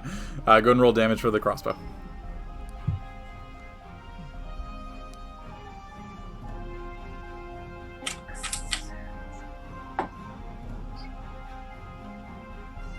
Seven points of damage. 7 points. Alrighty. Every little bit helps. So, oof. Yeah. That is magic damage. Yeah, it is magic damage, but it's So the creature, and this is a cool thing. Oh no, no one's around you, so no one really notices. But I'll describe it anyway because it's fun. So Allura, you stab forward with the rapier, the ice blossoming across the chest, the crystals forming. The creature slashes back with the greatsword, and you instinctively back up a little, firing your hand cross. And as you do, the bolt impacts against the creature and then vanishes from the center of its chest and reappears back into your hand crossbow, ready to be fired again. Laura's very pleased and excited with that. Awesome. So you've got your 2 attacks down, you've got your movement, and because you attacked, you get free disengage. Yeah, I'm gonna take a step back. So just as a heads up, those rocks that are around you are considered difficult terrain. So you've got to make your way out of those, or it's just double your regular movement to cross them. Well, I'm literally just gonna go wah. Okay, so that's 10, 20. So you got 10 more feet of movement if you'd like. I'm gonna be just going right back in anyway. It's fine. All right, sounds good. That's where you be. All right, so that is Allura's turn. After you, we come to Hope. Cool, so they're going to jog down to the orc that's engaged with Lester. Yep. Crash through the brush. Great sword at the ready. Go ahead. And go swinging. Perfect. Bail me out of another sticky situation, Hope. Come on. All right. That is going to be a 23 to hit. Jesus, yeah, 23 hits. Yeah, well, it's like a plus 10 to everything. I know, but it's even still, it's always so fun for me to just be like, oh yeah, I forgot you guys are fucking powerful. They are pretty yoked. Yeah. Cool. So sorry, that hits? Yeah, 23 hits. Do you want to pump any Divine Smite in? Yes. Yes. Yeah, they're gonna pump 2. They're gonna pump 2. What is it? 2 spell slots worth of. It's the level of the spell slot. So, okay, so level 2 Divine Smite. Okay, so level 2 I think is 3d8 additional damage.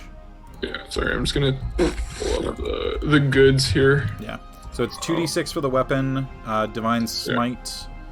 Yeah, 3d8.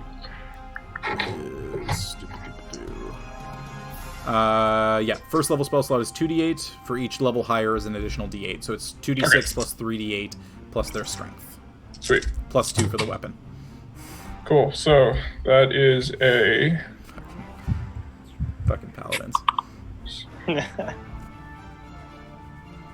16 plus. Sorry, then you had 10 onto that, or 6 onto that, so that's 21 plus 23 points of damage. It's 2d6, 3d8 plus strength and 2. Okay, cool. Yeah, so that's 21. 21 total. Points of damage. Yeah. All right. So with that, the creature... And they do just the cool anime thing of, like, striking upwards, striking true for their friend. For my friend! And then come straight up across. So the first strike impacts, and you can see the creature hobbling its form, almost separating almost entirely in half. And with a last-ditch effort, it just reaches out with its left hand and just... and goes for a single greatsword attack against Hope beside. That is going to be a... Oh, at advantage. Oh, no. It's a 24 to hit. Yeah, that'll hit. And wait. Wait. Let me see something. I have Sentinel. Does that work if the person hits them? When a creature within 5 feet of you makes an attack against a target other than you, you can use a reaction to make a melee weapon attack against the attacking creature, motherfucker. So it makes the attack, and after it makes the attack, you attack it. Yeah. So Hope still takes 15 points of slashing damage. And then immediately after that, as they're preparing for the downward strike to cleave the body in half, Les, you go ahead and make your melee strike. Let's go! 1-2 combo! Cute little Oh, that's a 19 plus 8. Yeah, that's going to hit. The creature's got 2 hit points. So kind of Hope slicing upwards, preparing for the skyward sword to come down and cleave the creature directly in half. Unless you kind of just go in with the spear, you just go, ha! And it just falls. Yeah! It's so dead. Sniping the attack as the creature falls to 0 hit points. And is removed from the board. But Hope now does retain the rest of their movement and their second attack, but I don't think they can get far enough to make it. Yeah, they're gonna right through its stupid head. So, 30 feet? So they're gonna get. They moved. They moved. They moved 15 to get there. Yeah, so they'll probably just move back. Okay, all right, so back a little bit.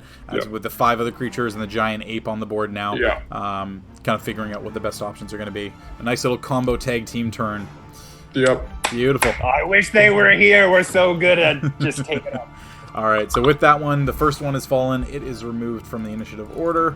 And now we come to the second one. So Allura, the one that's directly beside you, with the heavy impacts that were swinging against you and the moss ball behind and all the other creatures, it's just going to beeline it straight towards you, take the 10 feet of movement, and it's going to go ahead and make its strikes.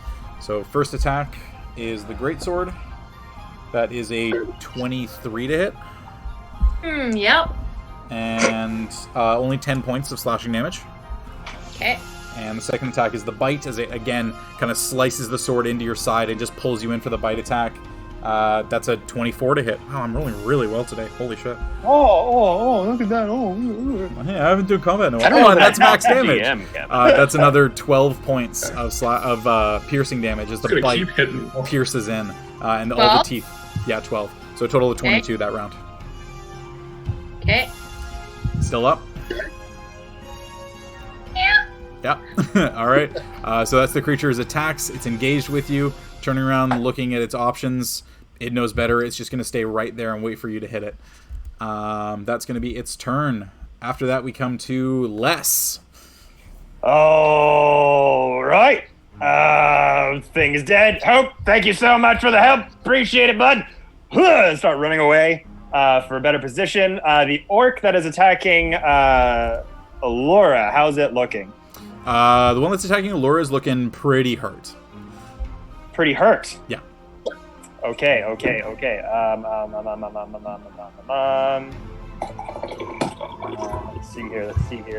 see here. I'm also going to do this. Whoop. Why is that so... What the hell? That does not look like that picture at all. Why is that... Spicy? There we go. Okay, Les, there's your spear on the ground right where the creature was impacted. It looks so meeker there, but it has been transformed to the lightning javelin. That's why. Okay.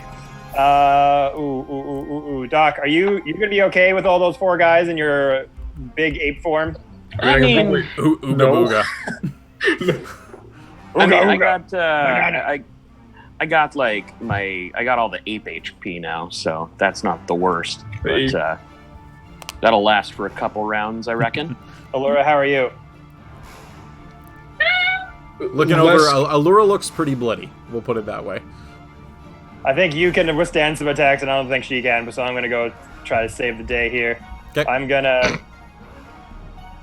get about 30 feet over there. Okay. So the creature at that point has total cover from you. It's hidden behind 4 trees, so you would have to step out of the trees to be able to see it on a straight shot. Oh, okay. Yes, Jordy has been designing his own maps, making sure cover is a thing now. He knows what's up. Yeah. He knows. By the way, if anybody's in the chat cares, if any of you are DMs and you're looking to make maps, there's an online program called RPG Map 2, and it lets you literally just make custom maps exactly like this, and it's dead easy. You pick trees and you just dot them in. It's super, super cool. All right, well, I'm going to make my way over here. All right. Perfect. So you're a little ways away from Allura and from the creature. Yep, and I'm going to use one of my spells. Let's Using see a if spell? Les can learn some effing spells. Since he doesn't have a teacher, this is hard for him to do. That'll learn. But Yeah. he's going to just kind of like, all right, I'm not very good at this. There's only time for this to work. It's now. Starts waving his hands around, and the kind of the moisture and water in the air from all the trees and leaflets kind of start forming in his hands into like a giant, like big spoon-looking like object. And he goes into his pouch, takes a vial of acid, puts it in the giant spoon, and just goes fling as the thing's gonna catapult the vial of acid into that orc. So. Okay. Let's see here. It's going to make a dex save. Okay, what's your spell save DC? The dex save, you got to beat 15. That's gonna work. That is a 5. Fuck you. All right. All right, Oh, no, so- it's going to work. Yay! Yeah. So the creature. I thought you were like, haha, it doesn't work. I was like, no. Yeah. Oh, So shit. the creature is so Okay. focused on Allura, kind of hears some scrambling from the brush and doesn't even turn around. And then you just load up this thing, this little gigantic ice spoon, grab onto the back of it, and as it flies through the air and impacts an Allura. You see this vial of acid flying through the air at you, and then Yep. it just drops 5 feet short of where you are and splashes on the creature. Let's go and roll damage on that. So it's going to be 3d8 for the catapult spell, plus an additional 2d6 from the acid. Yeah, so go ahead and roll the damage for that. So 3d8 plus 2d6. Yes, I'm so happy this worked. It's a cool little combo that Les came up with. 7, Okay. 4, 6. Okay, you need to be adding this up. I will. Sorry, I'm just. Sorry. I'm just too excited. Okay. 7 plus 5 plus 6 plus 4 equals 26. 26. All right, so Les, you So- grabbing onto the giant spoon, hopping up in the air, pulling it down with all of your strength and releasing it. The vial flies up, impacts and shatters against the creature and Allura. You instinctively take a step back to make sure you don't get hit by the acid as the creature is just jaws bared, snarling. And the top of its head just folds in on itself and it starts melting through the top of its head and then collapses to the ground. Let's unconscious. go! Let's go! I feel alive again! So the creature in front of you is literally dissolving in a pool of acid on the ground. You're Great. welcome! Allura's just like tiny spot of acid like has gotten on her brand new clothes. And you see the single smoke drift up from the one bead of acid. Thanks, Les. All right, Celeste, that's your Also, action. that was real cool. All right, Celeste, that's your action and your movement. Bonus, nothing there. All right, Yeah, or you can heal, I guess, if you want. Oh, yeah. Is it? Let's see. Second win is a bonus action. I will do that. Yeah, do it up. Let's do a d10 here. Yes, Noel. Kevin did math good. I did math good. I'm still waiting for somebody to have to do reverse math, We're getting there. aka subtraction. Oh, that's not great. I do reverse math every time I get I dinged. can do counting. I can't The do D- math. I can So go I rolled up. it- I can't go down. I rolled a 2 on the d10, so that's going to be Plus your fighter plus level. 8. So it's 9. Plus fighter level? Yeah. So it's 8, yeah. So it's a d10 plus 8. I rolled a 2, so that is 10 points of HP. All I right, heal. so Les heals up for 10 points. All right, that's going to be Les's full turn. With that, we come to Leaf, bottom of the player order. You got 4 creatures taking on an ape duck. What are you doing? Yeah. Yeah, I'm trying to think. I can't swing that. Can't swing that moss ball over. Trying to think. It's just out of range. Yeah, it's 30, Yeah, it's just out of 30 range. feet. Yeah. Yeah, close. So I'm gonna bring it as close as I can to. Yeah, I'm gonna bring it just kind of Yeah, right there. Just to kind of give me a bit of juice going forward. Yeah. And then step behind the doctor and turn on the blender. I'm gonna Spirit Guardians at. I was thinking something else. I was like, okay, what's he doing? Yeah, no, not going that. The blender of the moss balls flying around. Yeah, Spirit Guardians at just 3rd level. Spirit Guardians at 3rd level. Yeah. Right, so that's a 15-foot. Yeah, 15-foot circle. Okay. I don't know if I can. Oh, cool, Sick. cool. Yeah, got it. Sweet. And they, I believe, have to make Wisdom saving throws. Wisdom saving throws if they start their turn there or the first time they move into it. Yeah.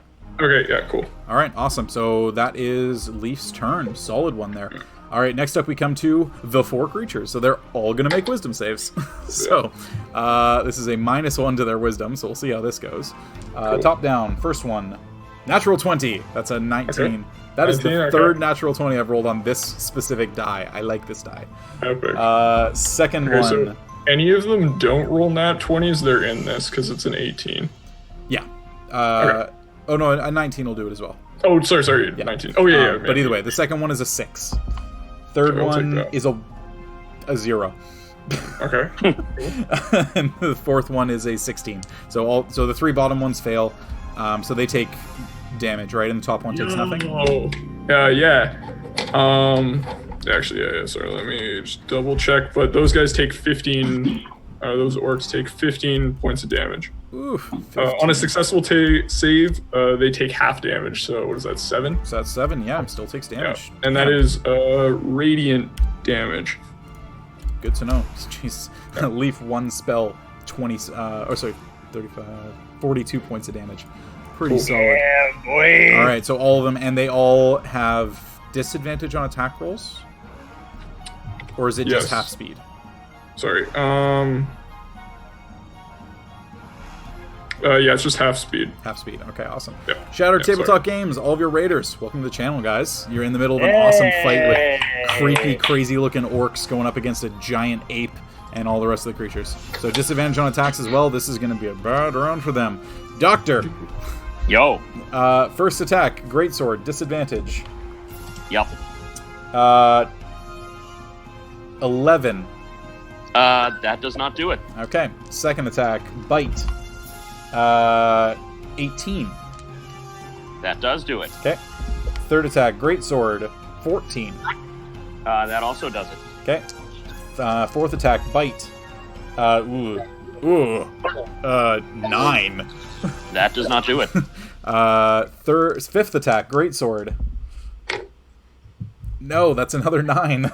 Love it. Bite. You love to see it. Another 9. Also good. Holy crap, I'm rolling all the 2s. The last one, this guy here is going to take a step forward, and he does not like the radiant light. Leaf is Cool. going to be attacks against you. Yeah. Greatsword, that's a 19.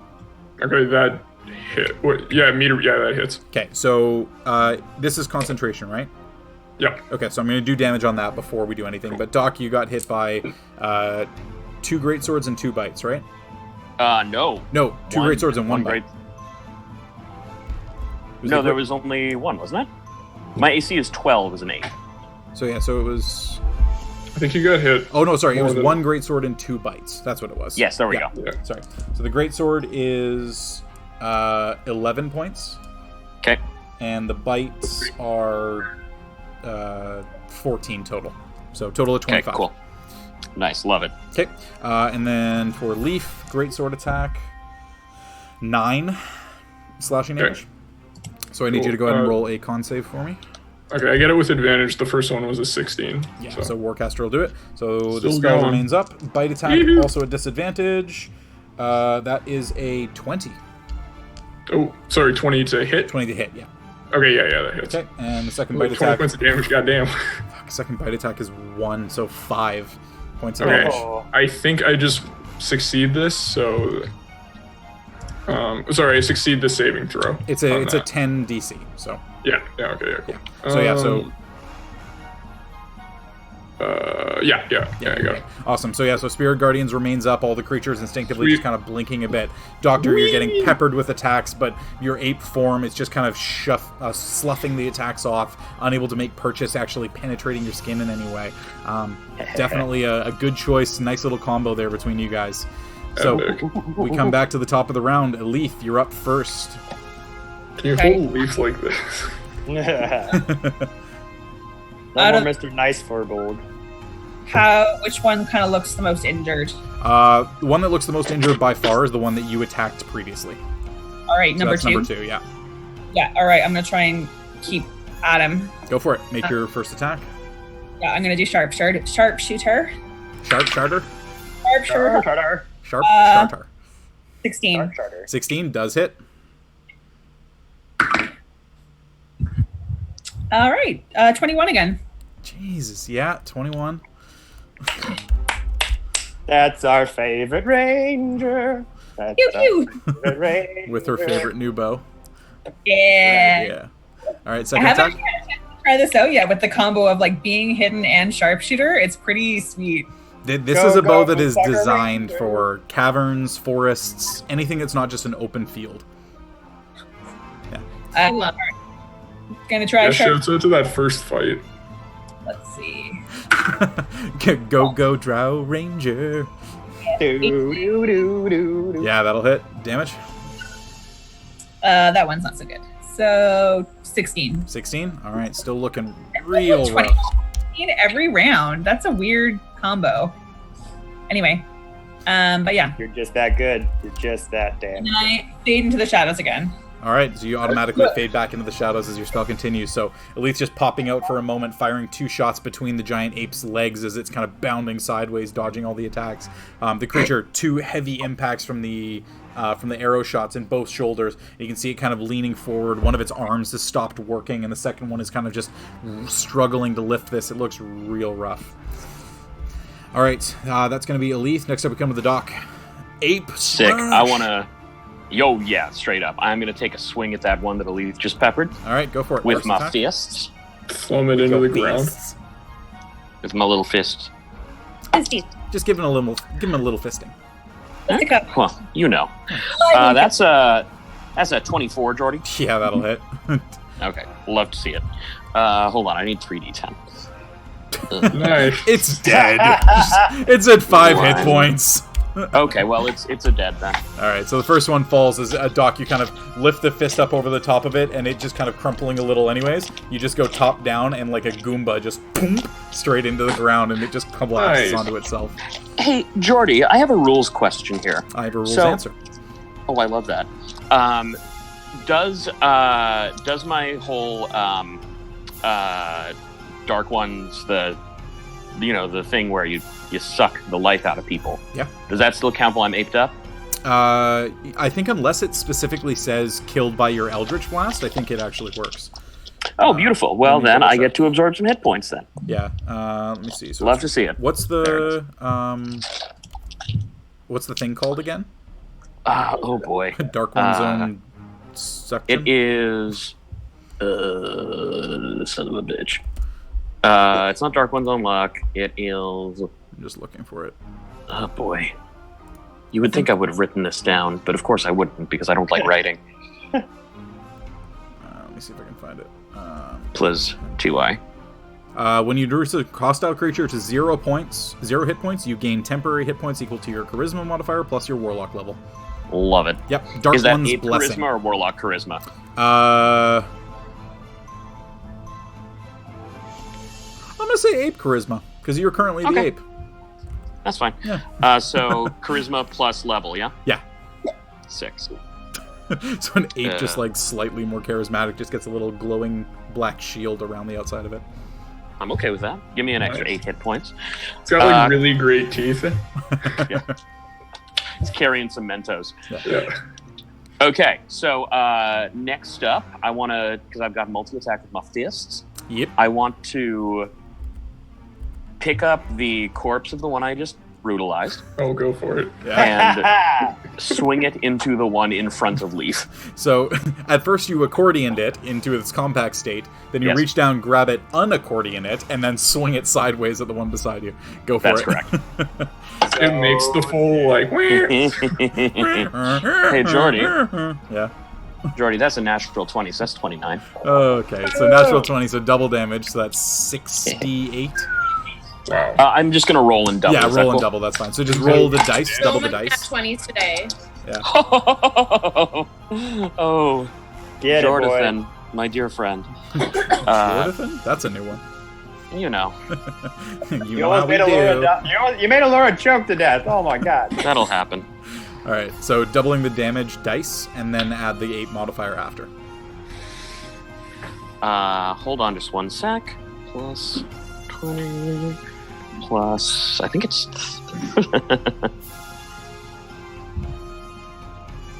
oh, so plus 6. Oh dear. Well, 6. That's 62 points of damage. Wait, what? 62 points of damage. It should be 3d8 doubled. 3d10, Jordy. Oh, sorry, 3d... Yeah, so 3d10, which you rolled. That's a 9 doubled to 18. Right. 9 doubled to 18. Okay, so that's 36. 10 doubled to 20. So that's 56. Plus 6 for bludgeoning damage. Holy crap. Which one were you attacking? But it's just get, like, is it just like a pin? Squashed. Is The it one in front of Leaf. The one in front of Leaf? Okay. Well, it's not dead. They do have quite Might a few as hit well points. But yeah, so you just kind of accordion the first one, and stretch its form out again, and just whoosh, slam it down onto the ground beside Leaf. And the creature just snaps in half over the shoulder of the one that you're attacking, now separated into two, an upper and lower body on the ground and beside it. And the creature just takes the heavy impact. You can see the shoulder is dislocated, blood starts pouring out of the side. It looks badly injured, but it's still Now that's standing. what I Broken call in going half. bananas. Yeah. Waka Alright. waka waka. All right. So that's Doc's attacks. You got no bonus, so I'm guessing you're not moving. I'm gonna just hang out right here. All right.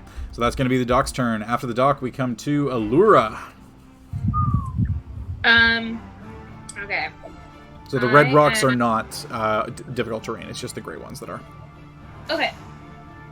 Okay, I am going to. So good. Donkey Kong would be proud. I'm going to move here, so that's 25. Yep. Well, feet. I'm going to attack this one to my right there. All right. Rapier first. That was lame. Oh, there's light. Let there be light. Yeah, it's 10 o'clock. Our lights get brighter. Anyway. 10 o'clock. So that'll be a 17. 17 still hits. Oh, thank God. These guys are not the hardest and things that's to hit. with attack, right? With sneak attack, yeah, because the Doc is threatening as well. Fuck yeah. That man took like 7 I did just grab his friend and put him into his other friend, so yeah, right. seems pretty threatening. Gotta get closer. Get back in time. All right. Well, this is clearly a good roll. Oh, okay. Yeah. Well, Yeah. 12. 16. 18. 21. 26. 31 points damage. Oof. Heavy strike as Allura just kind of sneaks in through the underbrush and ducks around the side of a tree and just jams the blade into the side of the creature's neck, and it pierces straight through. Rip the blade out and the ice blossoms form, and it just kind of drops its head a little and shatters the ice. Still standing, but nice heavy impact. Because I'm really close, can I like get up and get my crossbow like right underneath his chin? Hell yeah, you can. Do it. So you double back a little bit and then just duck a little low and kind of almost go upside down looking up at the bottom of it. Extend your arm straight up and just into the bottom of its skull. Go for it. What it? If this doesn't hit, I'm gonna be so sad. Yeah, it'll hit. Yeah. Yeah, it's an 18. Yeah, that'll hit. Go and roll the damage for the crossbow. Do we want to keep one of these suckers alive? No. All right, just checking. We can do non-lethal, right? You can elect to do non-lethal if you'd like. Yeah. As I'm pointing at his chin. As you're pointing a crossbow into the Look. into the bottom of the chin, yeah.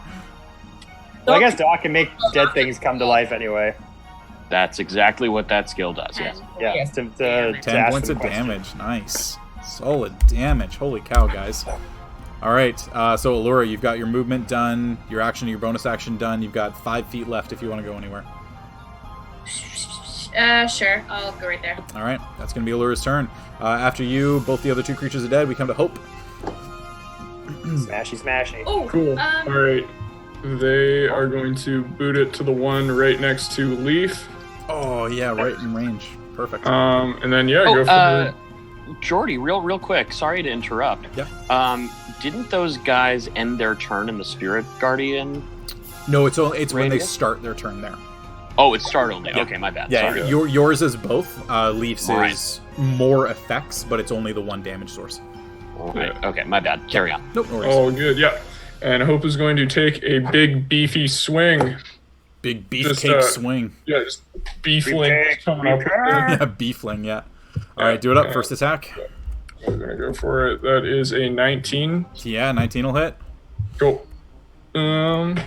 So that's just straight 2d8 plus their strength. Oh, I just realized something. Okay.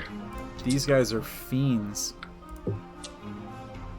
More damage. Yeah, technically, Hope's... It doesn't change anything, because the... Yeah, it doesn't change anything, but technically Hope's Divine Smite swing would have dealt an additional d8. But either way, on the new one, are you wanting to Divine Smite this one? No, just straight up. Straight up. Okay, so go and roll the damage for that. Cool. Oh, wow, that was actually really cool. And then you got... Oh, that was really cool. It was 2 Let me do the sixes and I math rolled here. sixes. 19 points of damage. 19. Yeah, 7 and an 8, plus 6 to attack. And then you add a 2 to that. It's d6s. Oh, d6 is shit. I'm rolling d8s. I'm like, wow, that was awesome. I That's rolled okay. 7 and an 8. That's not as good. That's a 3 and a 4. Cool.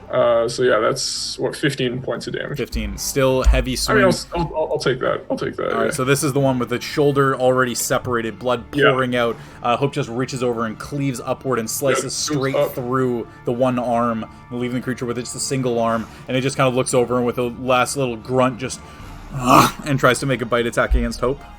At advantage, minus the disadvantage, so it's a straight roll. That's a 19. Yeah, that'll hit. That'll hit. Hey, I deal damage. Hey, it's max damage! Wow. Hope takes 12 points of piercing damage as the creature, with its last-ditch effort, lashes out a bite attack against them. Cool. So All they right. take that, kind of shrug it off, shoulder check to see if Les is there, and then swings again on the... Swing I away. got you. I got you. That's not what I mean, Les. Oh, fuck, I can't do their voice. It's not what I mean, Fuck off, like. Les. Fuck off. Fuck off, Les. That's a 21 to hit. 21 does hit. Yeah. And, then, And they are on 3 hit points, so we're going to go ahead and Okay, wipe yeah, that they're thing out. Boom. They do so it's the swing up and then the swing down, Yeah, so carving a cool cleaving H. one arm off on one side, cleave the other arm off on the other side, and then the armless Black Knight torso just kind of they do the wavers little there head for a nod. second and then falls forward to the ground. Cool. And Alright. yeah, that's going to be their turn. That's going to be their turn. Cool. After them, we come to Les. All right. Seeing Hope do some awesome shit as they always do, I'm gonna sidle up right beside them, Yep. and having my can only go 30 feet. Can't really. Let's see. Is the other one's not within 5 feet of that creature? Nope. Okay. Well, let's just. You know what? It worked so well last time. Let's do it again. Water forms around me into a giant spoon-like structure. Another vial of acid. Going for the hat trick. All right, so a little closer this time, summoning the Yeah. gigantic spoon, this time with the ape standing substantially higher, so kind of having to careen it over the top of the ape. You jump up, grab it, pull it down, so it's a dex save. What's your save, DC? I gotta beat 15. 15? That is a 13. Whoa! Let's go! And these things are not that dexterous, unfortunately. So go and roll full damage on that. Oh, yeah. So I keep forgetting about the acid damage. It is 2d6. Yeah, 2d6. Okay. 3d8, 2d6. Let's effing go. And sorry, just to confirm, is it the one that's closer to you or the one that's closer to Allura? The one that's closer to me. Okay, so this guy here. Yeah. Okay, good to know. So 4, 5, 4. That's 9. I'm looking for 13. 14, 15, 15, 16, 19. Oh, 2 6s. 25 points of damage, 12 points. So- Part of that is 12 points of acid damage. Yeah, so less with the back-to-back spoon, giant spoon catapult throws. I think I'm getting the hang of this! Before, you were kind of like loading it and like doing everything properly, and then you realize, fuck that, that's not how this works. And now you're just jumping up in the air, grabbing the back of the spoon, and firing the shots up. Impacting. It's a massive one. It's good to know. Yeah, Hessia, I love that a small vial of acid deals 3d8 after being yeeted skyward. With the catapult at incredible force. Incredible force. It's kind of shooting it sideways. It's like shattering glass into the creature that just happens to be full of acid. I made this acid particularly spicy brew. Yeah, awesome. So heavy impact there. This one is still standing, but you can see the acid is burning away at the side of its cheek, and the black and red ichor starting to slip down the side of its face. Action surge! Engage! All right. We are gonna finish this mother effer off. Patoosh. You don't get extra movement. No? Your action surge just gives you another action. It doesn't give you more movement. Unless you want to dash. Unless you want to use that action to just dash forward and engage. Well, crud. Well, hell. You know what? It's looking pretty on its last legs, right? Nope, not this one. This one No? hasn't really Okay. been attacked. All right, I'm gonna retroactive that again. I'm gonna do that same thing again. Load up another one. Except you can't cast more than one spell in a turn. Well, shit. How about I don't do action surge and I just stay where I am then? Sounds good. All right, on from Les we come to Leaf. Me? Yeah, you're up. Cool. So both of on a them roll. need to make wisdom saving throws. That's on their turn. Oh shit! Yeah. Cool. So I'm gonna swing my moss ball over at this one. Yeah, go for it. Make the attack. I go to hit. That is a 19. 19 hits. Cool. Let me roll that damns. So happy I got that spell. So Cool. So that is 12 points of bludgeoning damage. Nice. Heavy impact from the moss ball in the first swing. And then I can, I'm just going to kind of move into its space because that was my bonus action. And I'm just going to take a regular swing with my woodcutter's axe. All right. Pulling out the woodcutter's axe and just... Here we go. And yeah, swing there. Let me... actions. Here we go. Cool. That is a... Oh, hell yeah. That's another 19. To hit? Nice. Yeah. 12 plus 7. Nice. Yeah. Cool. Damage on that one? Oh, yeah. Now let me roll that. 1d2. Sweet. That's 3. 3 points of damage. Oh, yeah. 3 points of damage. And I believe I can take a second... I can do 2 actions. Or sorry, I can do 2 strikes. 2 melee strikes. Don't think clerics get multi-attack. Okay, sorry. I just... I know paladins do, but I don't think clerics get multi-attack. Okay. Cool. Sweet. Then in that case, I'm going to be done for the turn. All right. So Just as kinda that close. woodcutter's axe impacts, and you're kind of like doing the heavy, hard swing back, and then just kunk, and like kind of blunted away at the last second. You did take a chunk of flesh out of the side of the arm, so it does definitely hurt. But the creature just kind of looks down at the arm and then looks back at you and just goes, yeah, grabs the greatsword and plunges it into the center of your chest. This is going to be an attack with the greatsword.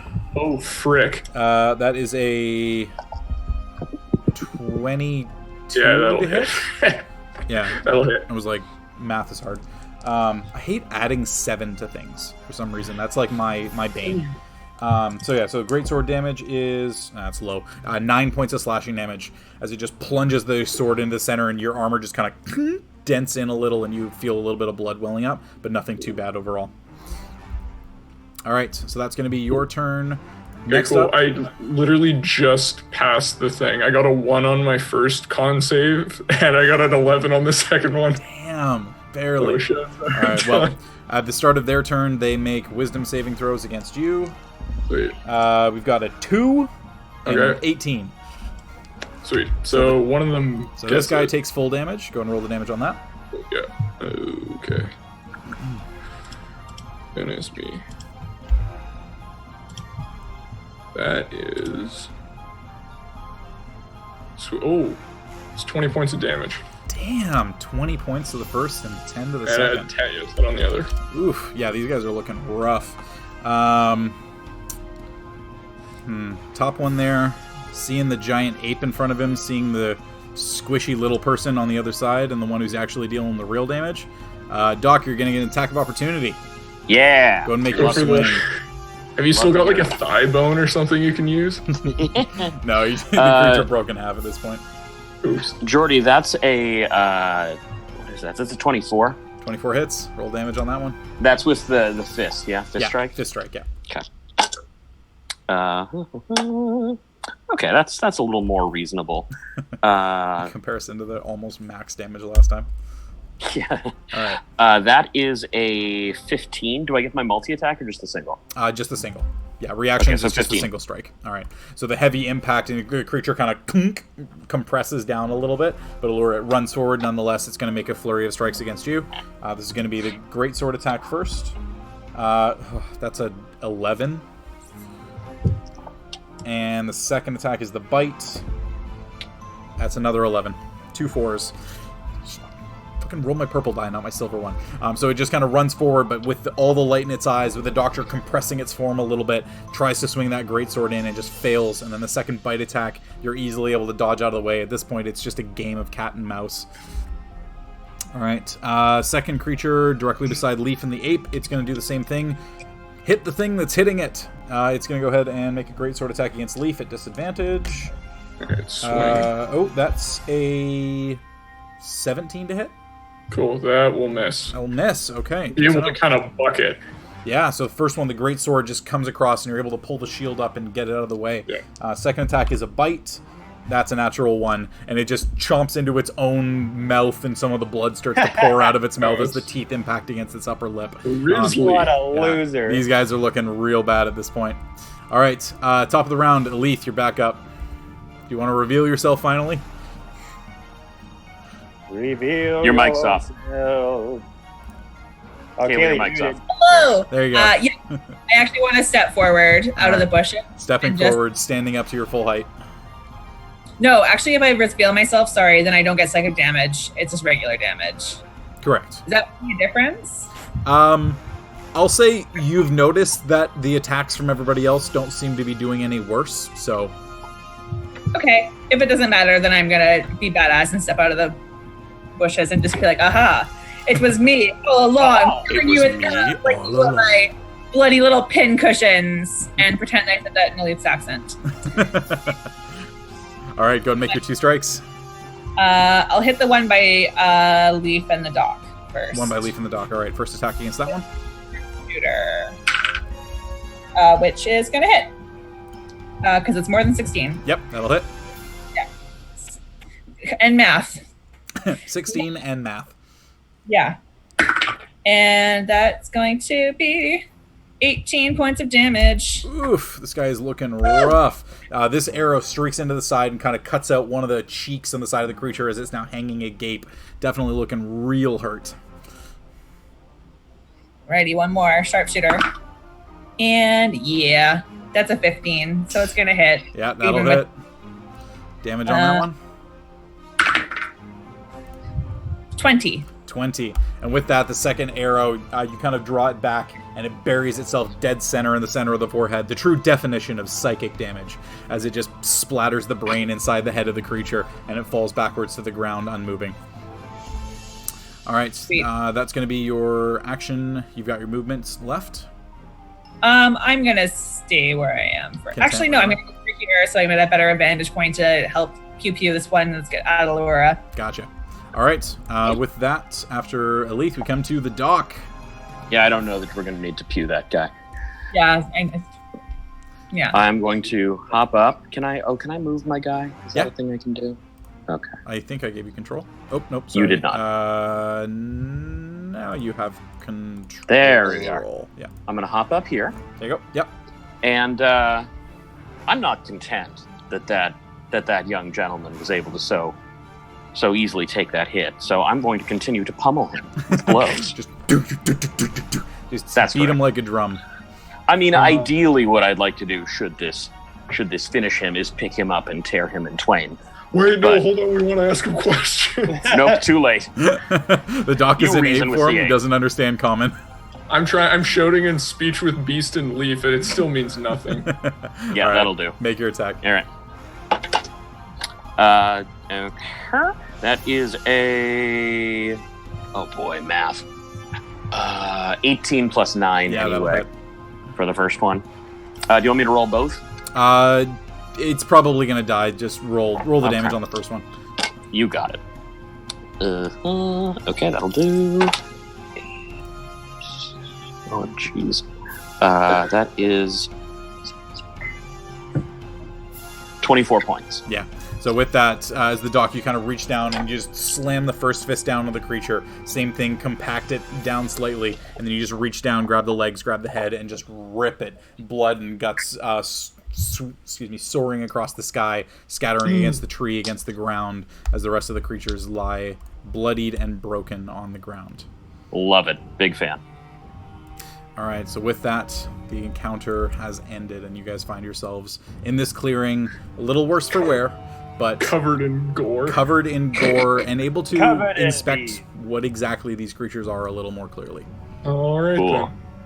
I'm going to shift back into regular dock. All right, regular dock appears. I'll go ahead and drop your little thing here, Leaf. I'm going to clean off my hands. Well done. That. Some sick moves in that Les, fight. would you like to specify something? What? Specify what? Okay. Do you want to pick something up? Oh yeah, I'm obviously gonna go get my spear. You gotta say it. My javelin.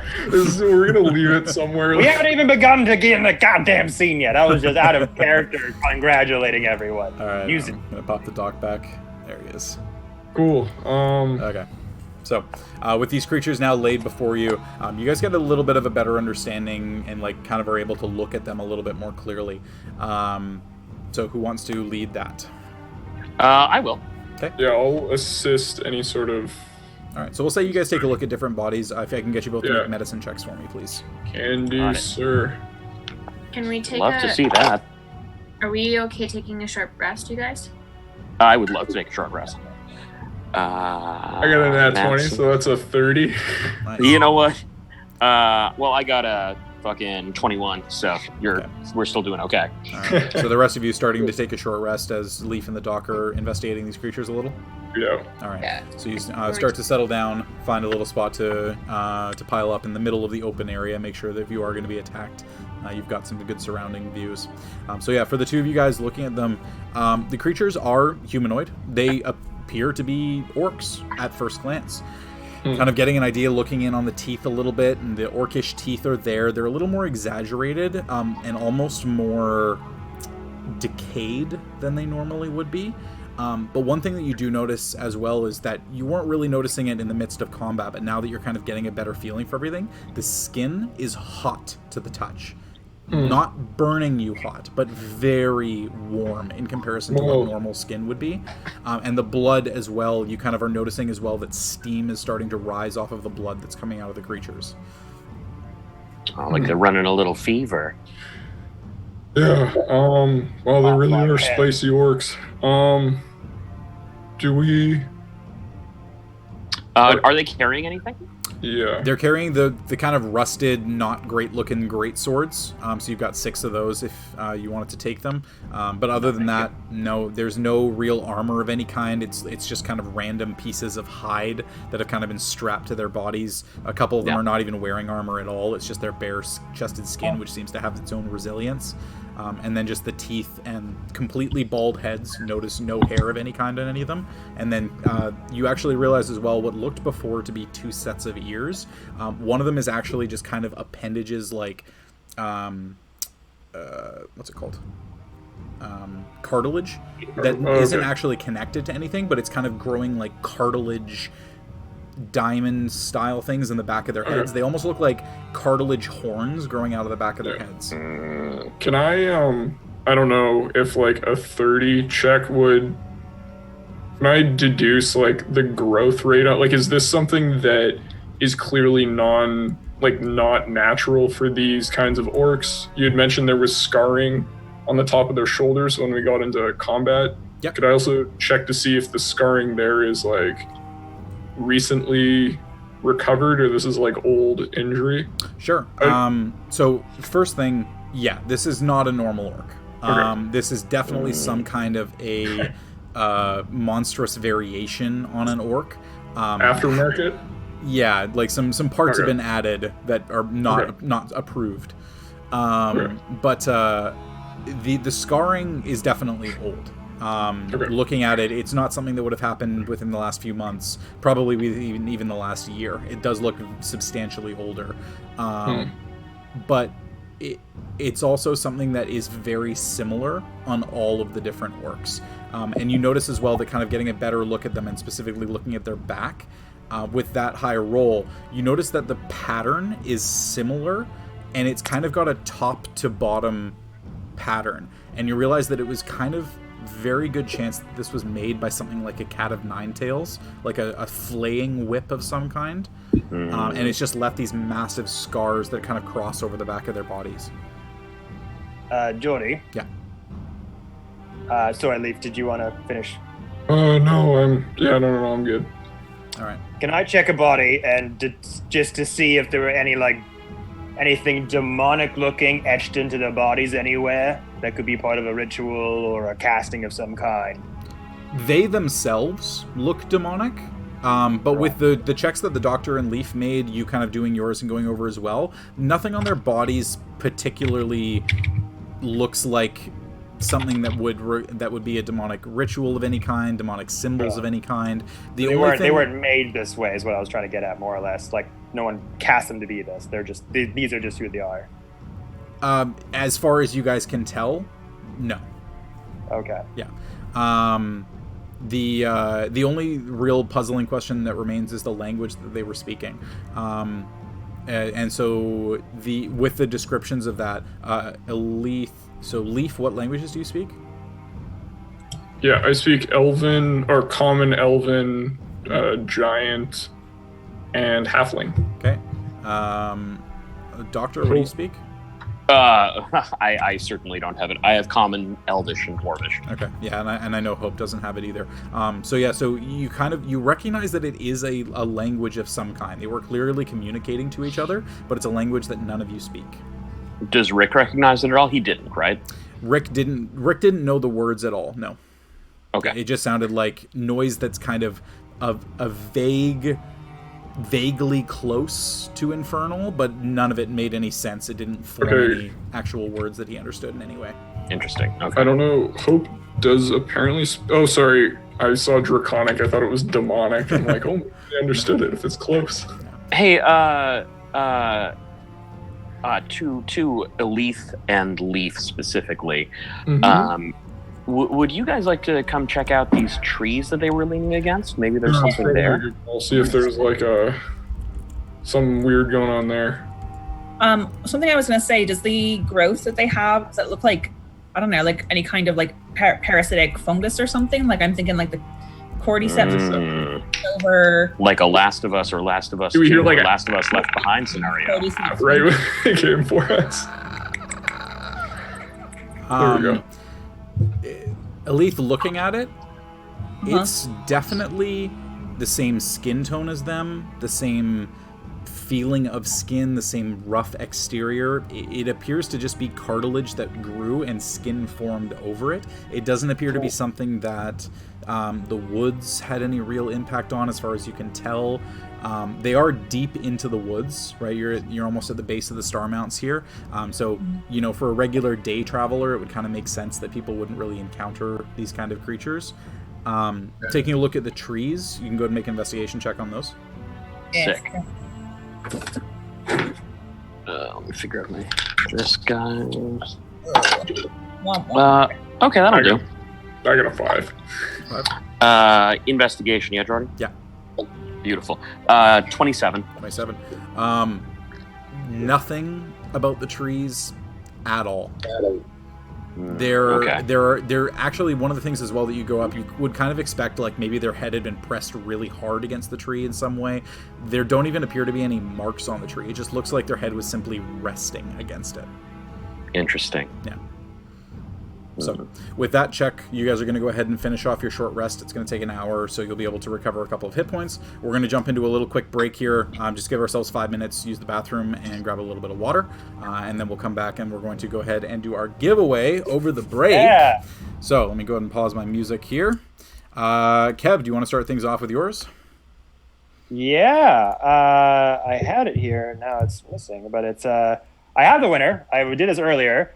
So the winner for the gelatinous cube lime-scented beautiful product here is Vicet Banda? Something like that. Vicet Banda? Oh, Bicep Bandit? It's a little hard to pronounce. Yeah, Bicep Bandit, Kevin? Yeah, that's just me. No, it's Vicet Banda. Vicet Banda. Vicet Banda. Vicet Banda. Okay. Cool That name. was not me. Cool. Yeah. Congratulations, cool name. That's hard to Vicet pronounce. Banda. You won Gelatinous Cube Soup. We will DM you right after this and try to get your contact info and send it to you ASAP. Beautiful. Awesome. So with that, congratulations to Vicet Banda, or whatever your name ends up being. We are horrible at pronunciation, so we do apologize. Sorry. But for the other one for the stream tonight, we've got the 2 sets of dice where one of those is going to be given away. The keyword tonight is going to be... what's it going to be? Catapult. Yo, You stumped. know what? Yeah, let's go catapult. Ah. Yeah, so CATAPULT, catapult. So that'll be our giveaway word for the day today. Make sure you only key it in one time. If you do it more than once, you are disqualified. We do also only ship to Canada and the US, excluding Quebec, because weird giveaway rules. But yeah, so make sure you key in the word catapult into the chat. You'll be entered into a set of dice giveaway, and we will announce that when we come back from our break. Perfect. So we'll see you guys back here in about 5 minutes. Yee.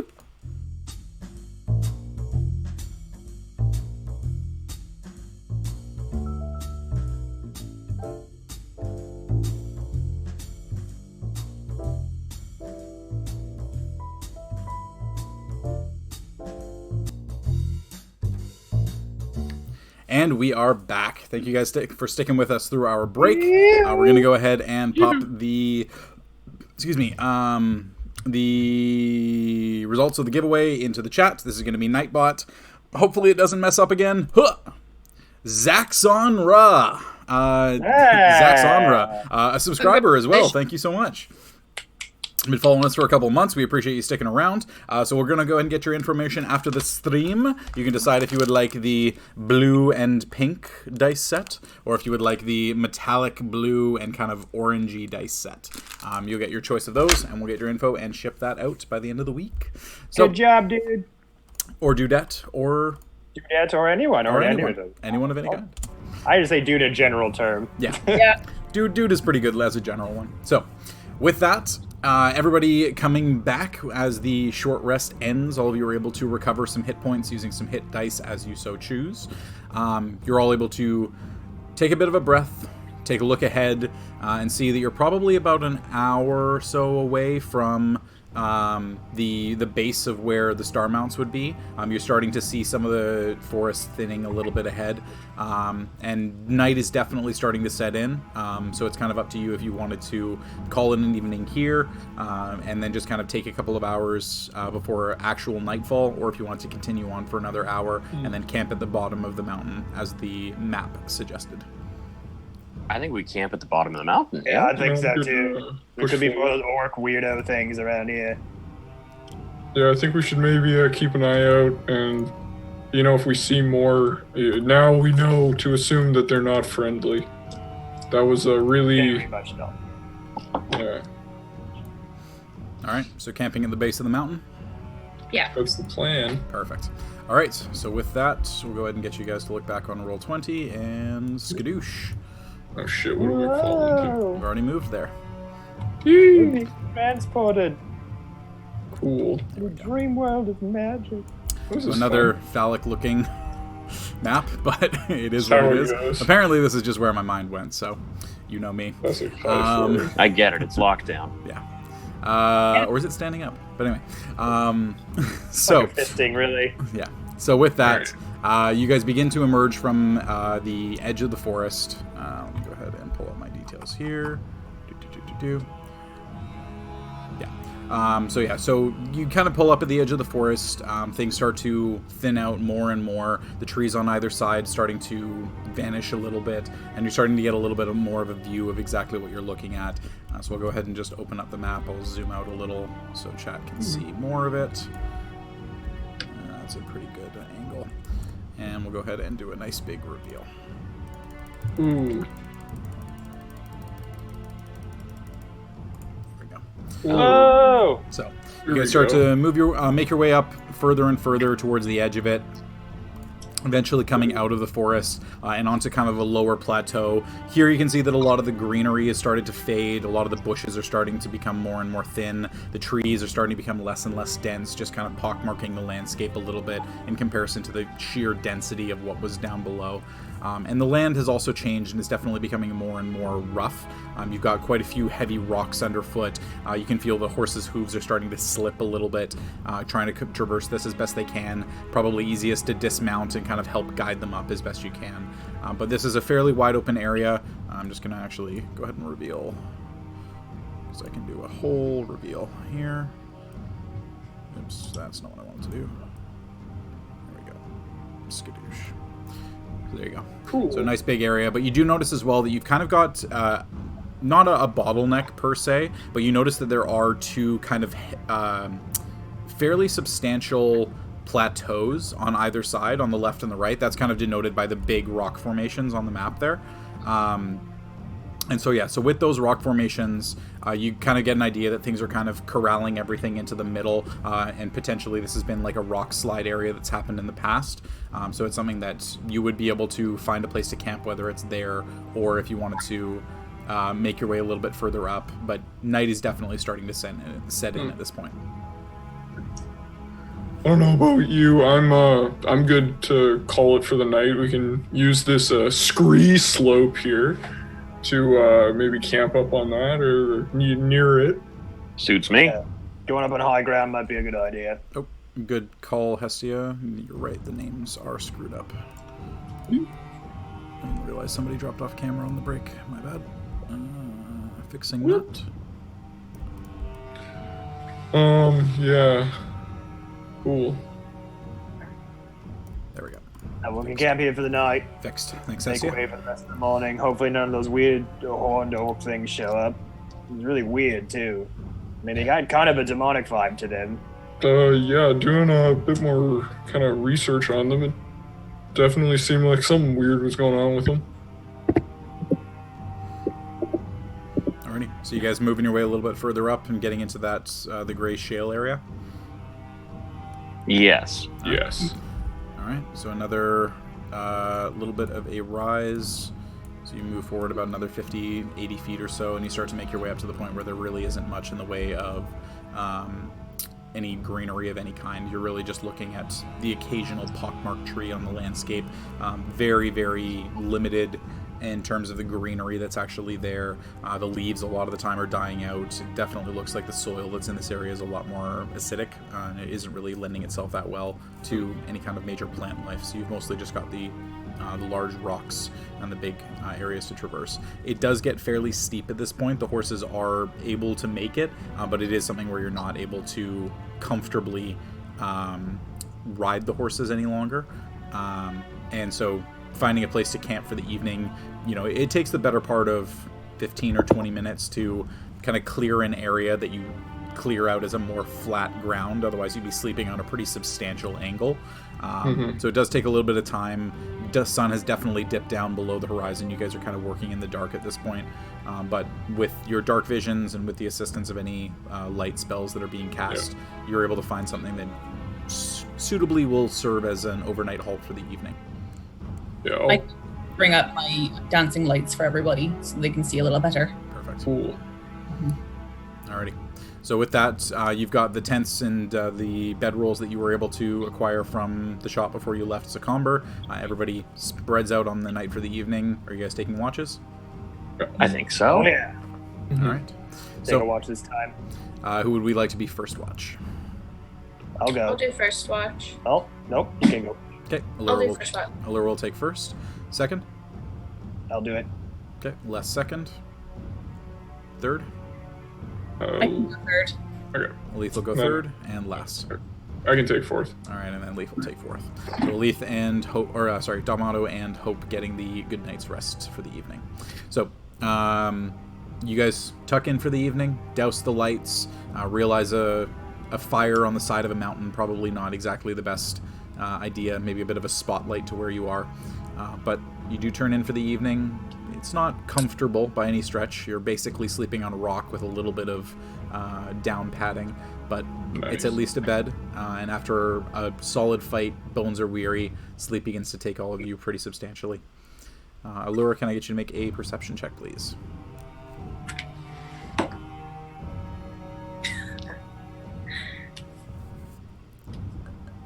Six.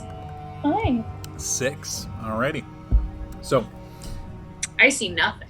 the interesting thing is you're looking down on a forest, right? Even with your dark vision, you're barely able to make out the edges of the forest. Because remind me, you've got 60 feet of dark vision? I've got goggles, which give me 60 feet. 60 feet. Yeah, so with your 60 feet of dark vision, I'm pretty sure you actually don't even see the tree line. Just double check. Nope. You don't even get halfway to the tree line. So you just see kind of pockmarked trees. The moon is helping a little bit. It's kind of giving you the vague outline of where the forest might start. But looking down, you're kind of just staring into a bit of an inky blackness. And the sky is a lot more interesting. Stars, you see the occasional comet go across, and just kind of, that seems to be what engages you for the evening, because it is a little bit less... engaging anyway. Yeah. It is a little bit less interesting than some of the other days where you're used to. But regardless, nothing seems to transpire over the course of your watch. You're able to turn in unless you're able to be woken up for the second watch. Wake Les up. All right. Right. So Les, with Allura turning in with a big heavy yawn kind of falling down onto your bed almost, you get up and prepare your watch for the evening. Go ahead and roll a perception check for me. All right, give me that +4, baby. 13. 13. Same thing for you. Somebody who, remind me, you don't have dark vision, right? I don't think so. Let me just check real quick. I know I can see in the depths pretty easily. Dark vision, yeah. You do? You can see in darkness up to 60 feet. 60 feet? Okay. So kind of the same thing as Allura. You see immediate threats and nothing really manifests. You're on guard for the evening. Eventually, same thing. The stars are a lot more interesting. The moon is pretty substantial this evening. It's a pretty clear night. So you're able to just simply... I'm going to be playing with my lightning javelin. Just keep saying different command words to see if it which ones will turn it on or not. Well, it is kind of an interesting thing. So for the javelin, you try a couple of different command words, and none of them are really working. And then you want to give yourself that reassurance. Okay, is it broken? Like, is it not working? And then you say the same command word, and nothing happens. Nice. One day. And then you just kind of like, you think back like, oh god, did I break it? What happened? What happened? And then at the stroke of midnight, you just like instinctively are saying it a couple of times, and then on like the 9th try, as the moon is the highest in its arc, it just lights up in your hands again, and then you just and instinctively drop it. Yeah, I know this is flavor. That doesn't count as a use. No, that doesn't count as a use. That's just flavor for the overnight halt. Yeah, you turned it on, but you didn't actually throw it. So no, I turn on my javelin and then I go back to bed. Yeah. Awesome. Always playing with your javelin. Keep that one to yourself.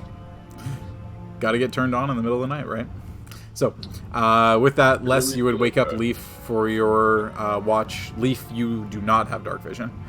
Wait, no, it's sorry. I think it's a Leaf. Oh, sorry, it's a Leaf. Sorry, my bad. So a Leaf with the third watch. In your case, your massive size of dark vision. Go ahead and make a perception check for me.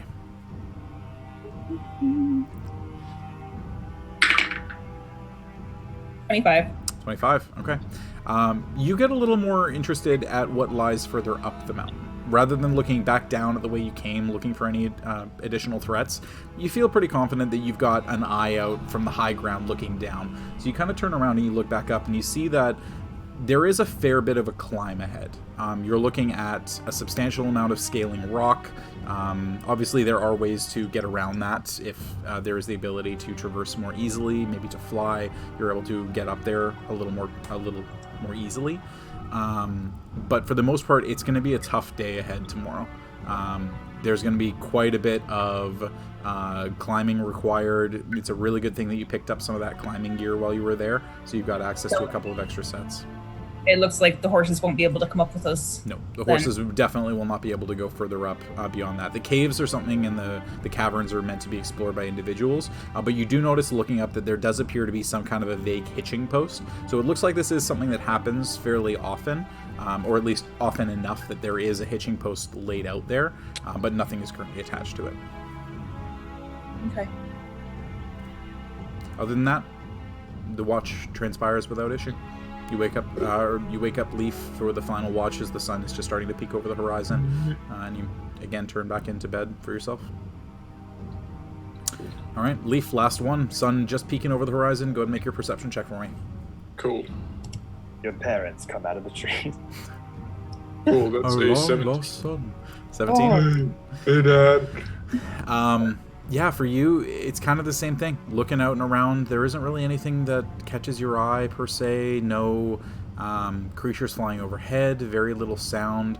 But you do notice with a little bit of peeking over the sunlight, and you kind of getting a little bit of a view at the forest itself, you notice that kind of looking out over the forest from this elevated viewpoint, there does appear to be some shifting of trees, like as if they're kind of being shoved out of the way and kind of springing back up a fair bit around going west, kind of closer to the path that you would have taken towards the grandfather tree.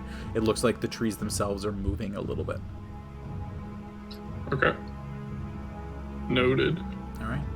So with that, everybody awaking for the following day, preparing everything, getting all of your belongings packed up for the day's travel, you start to make your way further up the mountain. With this one, I'm going to go ahead and get everybody to go ahead and make a... I'll get everybody to make a survival check for me, please.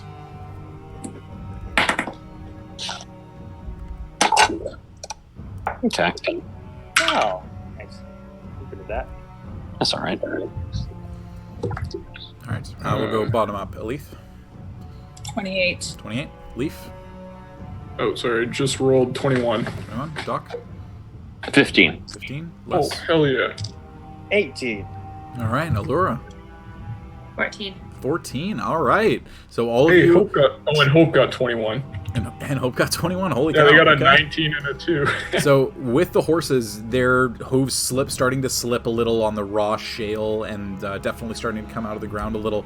You guys managed to quite successfully traverse up the very slippery rocks that normally a lot of people would have had issues with and potentially fallen and skidded some of the ways down the mountain. But the 6 of you, with all of the horses in tow, managed to make your way to the top on the first try. So a couple of hours pass, very careful trudging, following in each other's paths, and you eventually find yourselves at the base of the first mountain leading up to the first set of caverns. The hitching course, the hitching post, more than large enough for 6 horses to be able to be bridled there, and so all of you were able to tack them up for the evening. All right, King, you sorry, are for the ready day, I for should some say. climbing? All right.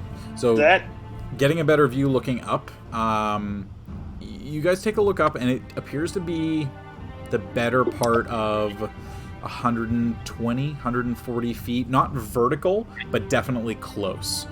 You'll be looking at definitively using climbing gear of some kind of assistance in whatever way to be able to make your way up, whether it's with ropes. What is it you guys would like to do? I've got climbing gear. Yeah, I think We took quite a bit of climbing gear from the shop as well. yeah, whatever. Yeah, I think Anybody, you guys found there were 2 sets of climbing gear there. I think so. And then I have one as well already, so. Okay, so that's 4. I mean, I was just gonna fly up. Nice. Anyone want to join me? I mean, if it's an option, How many people can you take, Doctor? I can. can I just I hold can on? do one other one at my current level. Let me look real quick. Can I catapult myself? No. Doctor, we don't necessarily know what we're going to find up there. You know, I understand you're quite limited in how often you can expend that type of magical energy. Actually, I He's mean, got lots of climbing gear. it might be handy if one of us, if someone falls or we need to make a quick getaway. Mhm. It's up to you, though. I mean, look, if I'll take the Yeah. flight if we're the elevator. Give me just one sec. I'm pretty sure I have climbing gear as well from, I think it just came with the character. I definitely don't have climbing gear. So Doc, you've got access to 5th level spells, right? That's right. So I can You can do 3. fly 3 people. You can fly Yeah. 3 people up. Woo! So me, Hope, and Les then. So I will say the one thing that normally, just so all of you are aware, the way that climbing works is it's a strength-based activity. It's something that you make athletics checks to attempt to climb. So, not saying don't do that by any stretch, but taking the 2 most athletic characters on flight. Yeah. Yeah. that might be Hope's fun. ready to climb. Yeah, I mean, if if you want to fly up, I'll come with you. Just for Happy to bring you, please. So, appreciate it. Is anyone else feeling weird about climbing? I mean, I'm probably don't want to fully split the party. I'm pretty good at exercise. I think I'll be all right. I'm good at exercise. I don't mind either. I feel like fairly confident about climbing, although not really confident. But I don't know. Allura, how do you feel about? Do you want to try your hand? Not going to let climbing beat me. Okay. Are you okay with ropes now? It's gonna be so Rick much fun. I told me it cannot was wait funny. to fly. We had a good time. Okay. Then I'll fly up with the Doctor. But I can Sounds maybe good. we can help from the top, so we can Yeah, help we can sort of scout out and help people up. climb. You can get a boost up. Yeah, suits me. Okay. We could tie some rope from the top. Yeah, we can. Top rope it. Mm-hmm. Alrighty. Someone's gonna. So free Doc's soul. flying up with Leaf and a Leaf, right? Wee. All Oh, right. this And is Rick. Cool. And Rick, obviously, yeah. This is the So- first time I've flown. Doctor, you take the necessary time, cast your spell, targeting Yep. yourself, Leaf, and a Leaf, and all 3 of you just begin to levitate off the ground and very quickly ascend up to the top. And you get a better view, looking out from the top, and kind of a better idea of roughly how far you flew. It appears to be 140 feet from where your compatriots are right now to where the base is. The plateau above. So they would have to be climbing 140 feet up. So do you have a Okay. rope that's that long?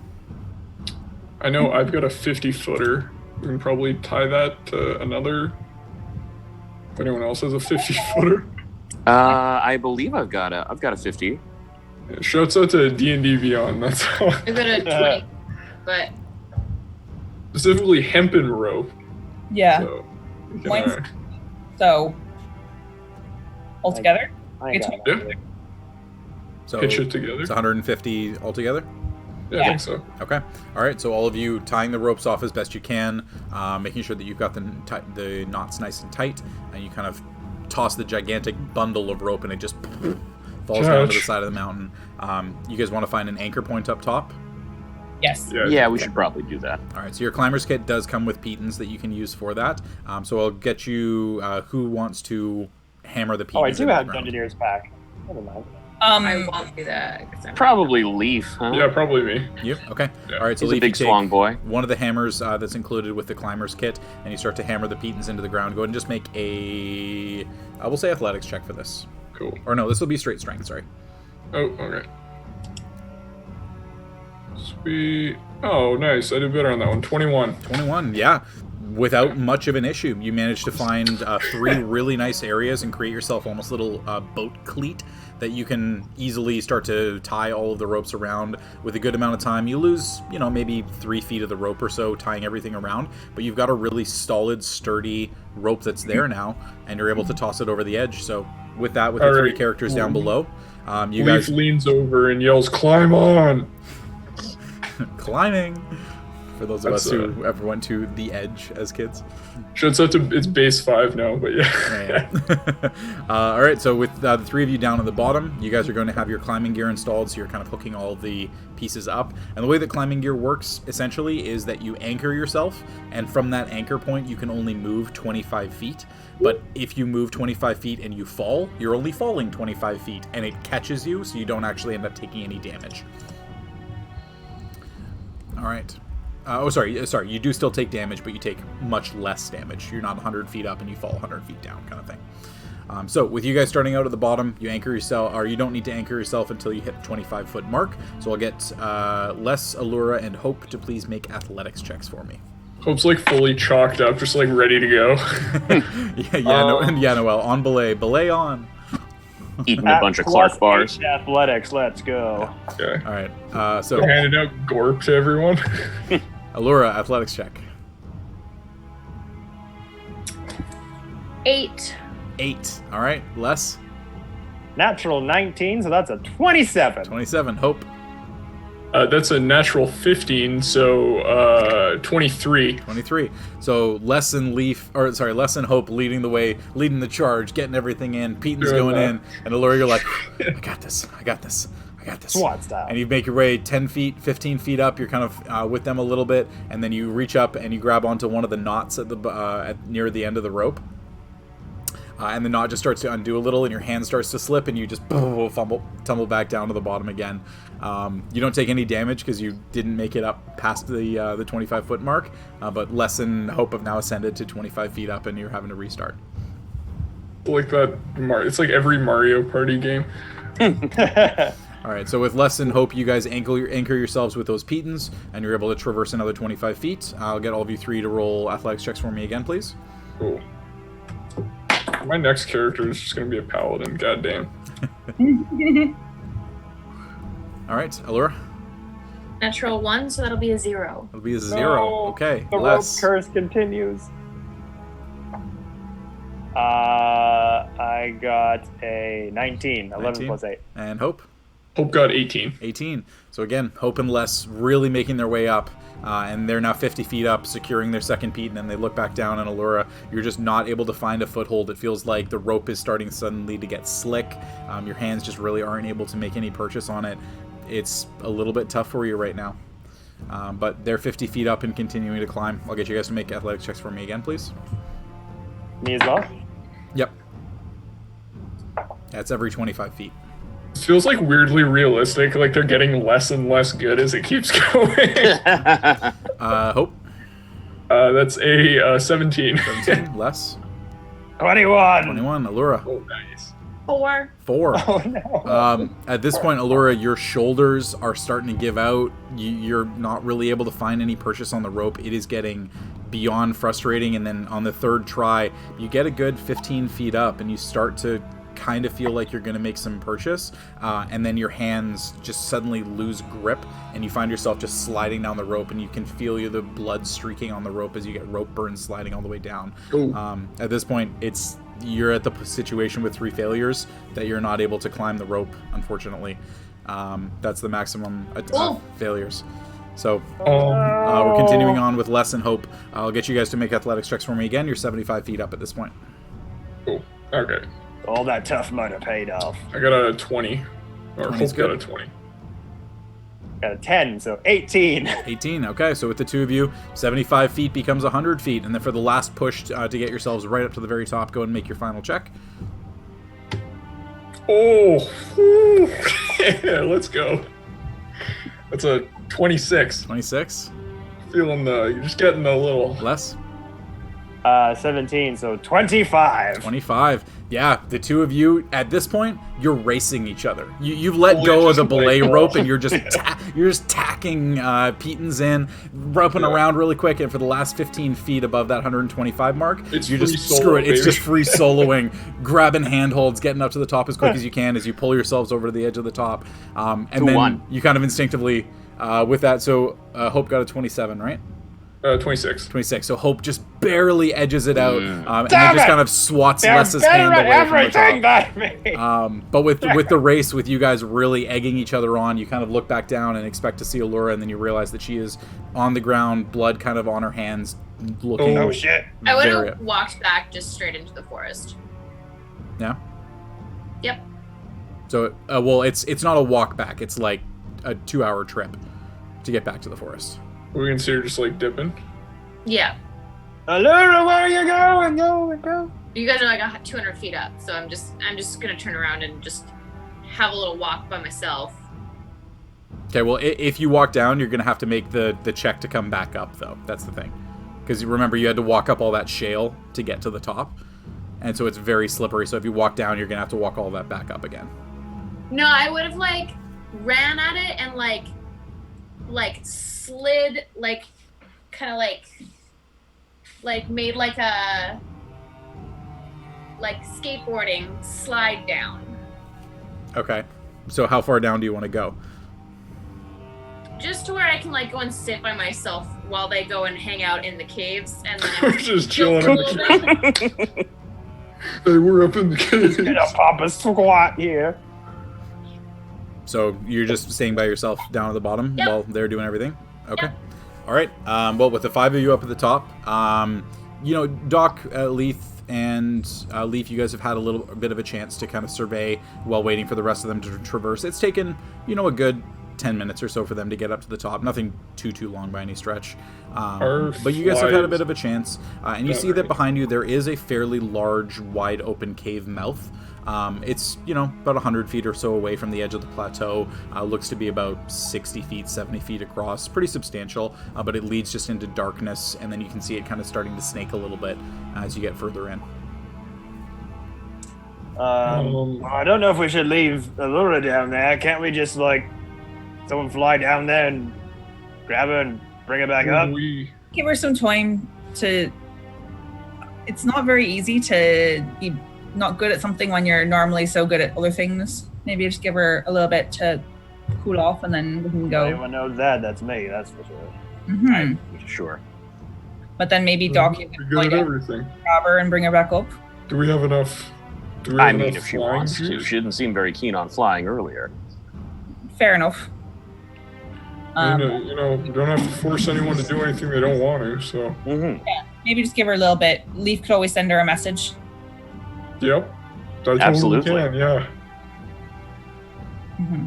Yeah. Do we want to kind of check this cave out and go from there? I think we take a peek. I think we should just maybe wait for Allura. I don't know. Okay. All right. Yeah. I'm happy to take a quick short rest. Mm-hmm. We can. Yeah, we can hang out. I can cast sending right now on her. Just see if just kind of check in. How much? Yeah, let's do that. What are we? What are we sort of thinking? Maybe check in and see if she wants us to wait for her, or if she wants to try again. Yeah. Because we can go on and just double back. We have to come back out this way anyway. Or if she needs a hand. or would like a hand. Not Yeah, necessarily. that's the thing. I don't know if maybe what you need. You know, I don't know. It's tricky. I don't really know. I'm not the best climber either, so that's why I figured flying would be kind of cool. Of course. Let me tell you, That's that why was I did great. it. Yeah, we did that cool thing where we like walked up the side. That was fun. That was a cool Well, you day. know what? If you guys give me some of your rope, I think I could maybe, fashion some sort of support system that I could take a rope around my waist, tie it around her waist, I mean, take us both up there, where she can kind of help and aid, and if she doesn't do too Maybe well... we ought to check and see if she wants that. Yeah, I mean, we do have this rope here. If she ties to that, we could all 5 of us could Like, help her up. we don't need to go down if she wants Yeah. a hand. We could just tie the rope around her waist so we could all pull her up from the top. Yeah, that'd She be essentially kinda just walk up the side of the mountain with you guys pulling from the Yeah, top at a pulling. decent pace. cool. Teamwork. Teamwork. I hear that makes the dream work. It's true. Leaf's kind of like scouting. I don't know where she is. I think she hid behind a rock or something. She's extremely good at doing that. He's very good at hiding. Oh my goodness. Good. Very Didn't good. she duck into the woods? Well, No. I mean, that, You saw her start to make her way towards the woods and then realize that it's just too far away, and instead Sure. just kind of take the minute, go over to where the horses are, and then just kind of relax there for a little bit, spend a little bit of time with the horses. So with that, we'll go ahead and I think call it for the evening here. We're Yeah. quarter after Yeah. 10. So you guys can figure out a way to get Allura up the mountain to the other side. But as the last thing that I'll do before that is I'll give you guys a little look at what you're going to see next week. If you look at Yeah. roll 20, oh, fun. you've got a nice little start to a little Shift dungeon this there. over. Oh, there it is. We're going spelunking. Oh, Let's go. Going Whoa. spelunking. And there's Love it. unicorn. There's clearly going to be a unicorn at the end of this. Well, yeah. Clearly going to be a unicorn, yeah. we have to get to Unicorn Run, so Yeah. So you're gonna get there eventually, yeah. There you go. So a nice little start to a nice big cavern entrance, and you can We see just that hit- it starts to snake off in a couple of different directions. So this will be something where you'll get a good chunk of time exploring the underwater area. Or sorry, Yeah. underwater. Sorry, in mountain area. I'm tired. I'm hungry. So good. We just scaled the Dawn Wall, so now we're ready to roll. Yeah, it's a big one. I mean, that was designed to be a challenge. It was something where there was going to be a couple of rounds of failures. There was going to have to be some curious ways of figuring out how people were going to get to the top. I did not expect that 2 characters were going to succeed 5 Yo. times in a row. Yeah, I mean, it was a Hope DC. is It was a like an DC. absolute- We are so...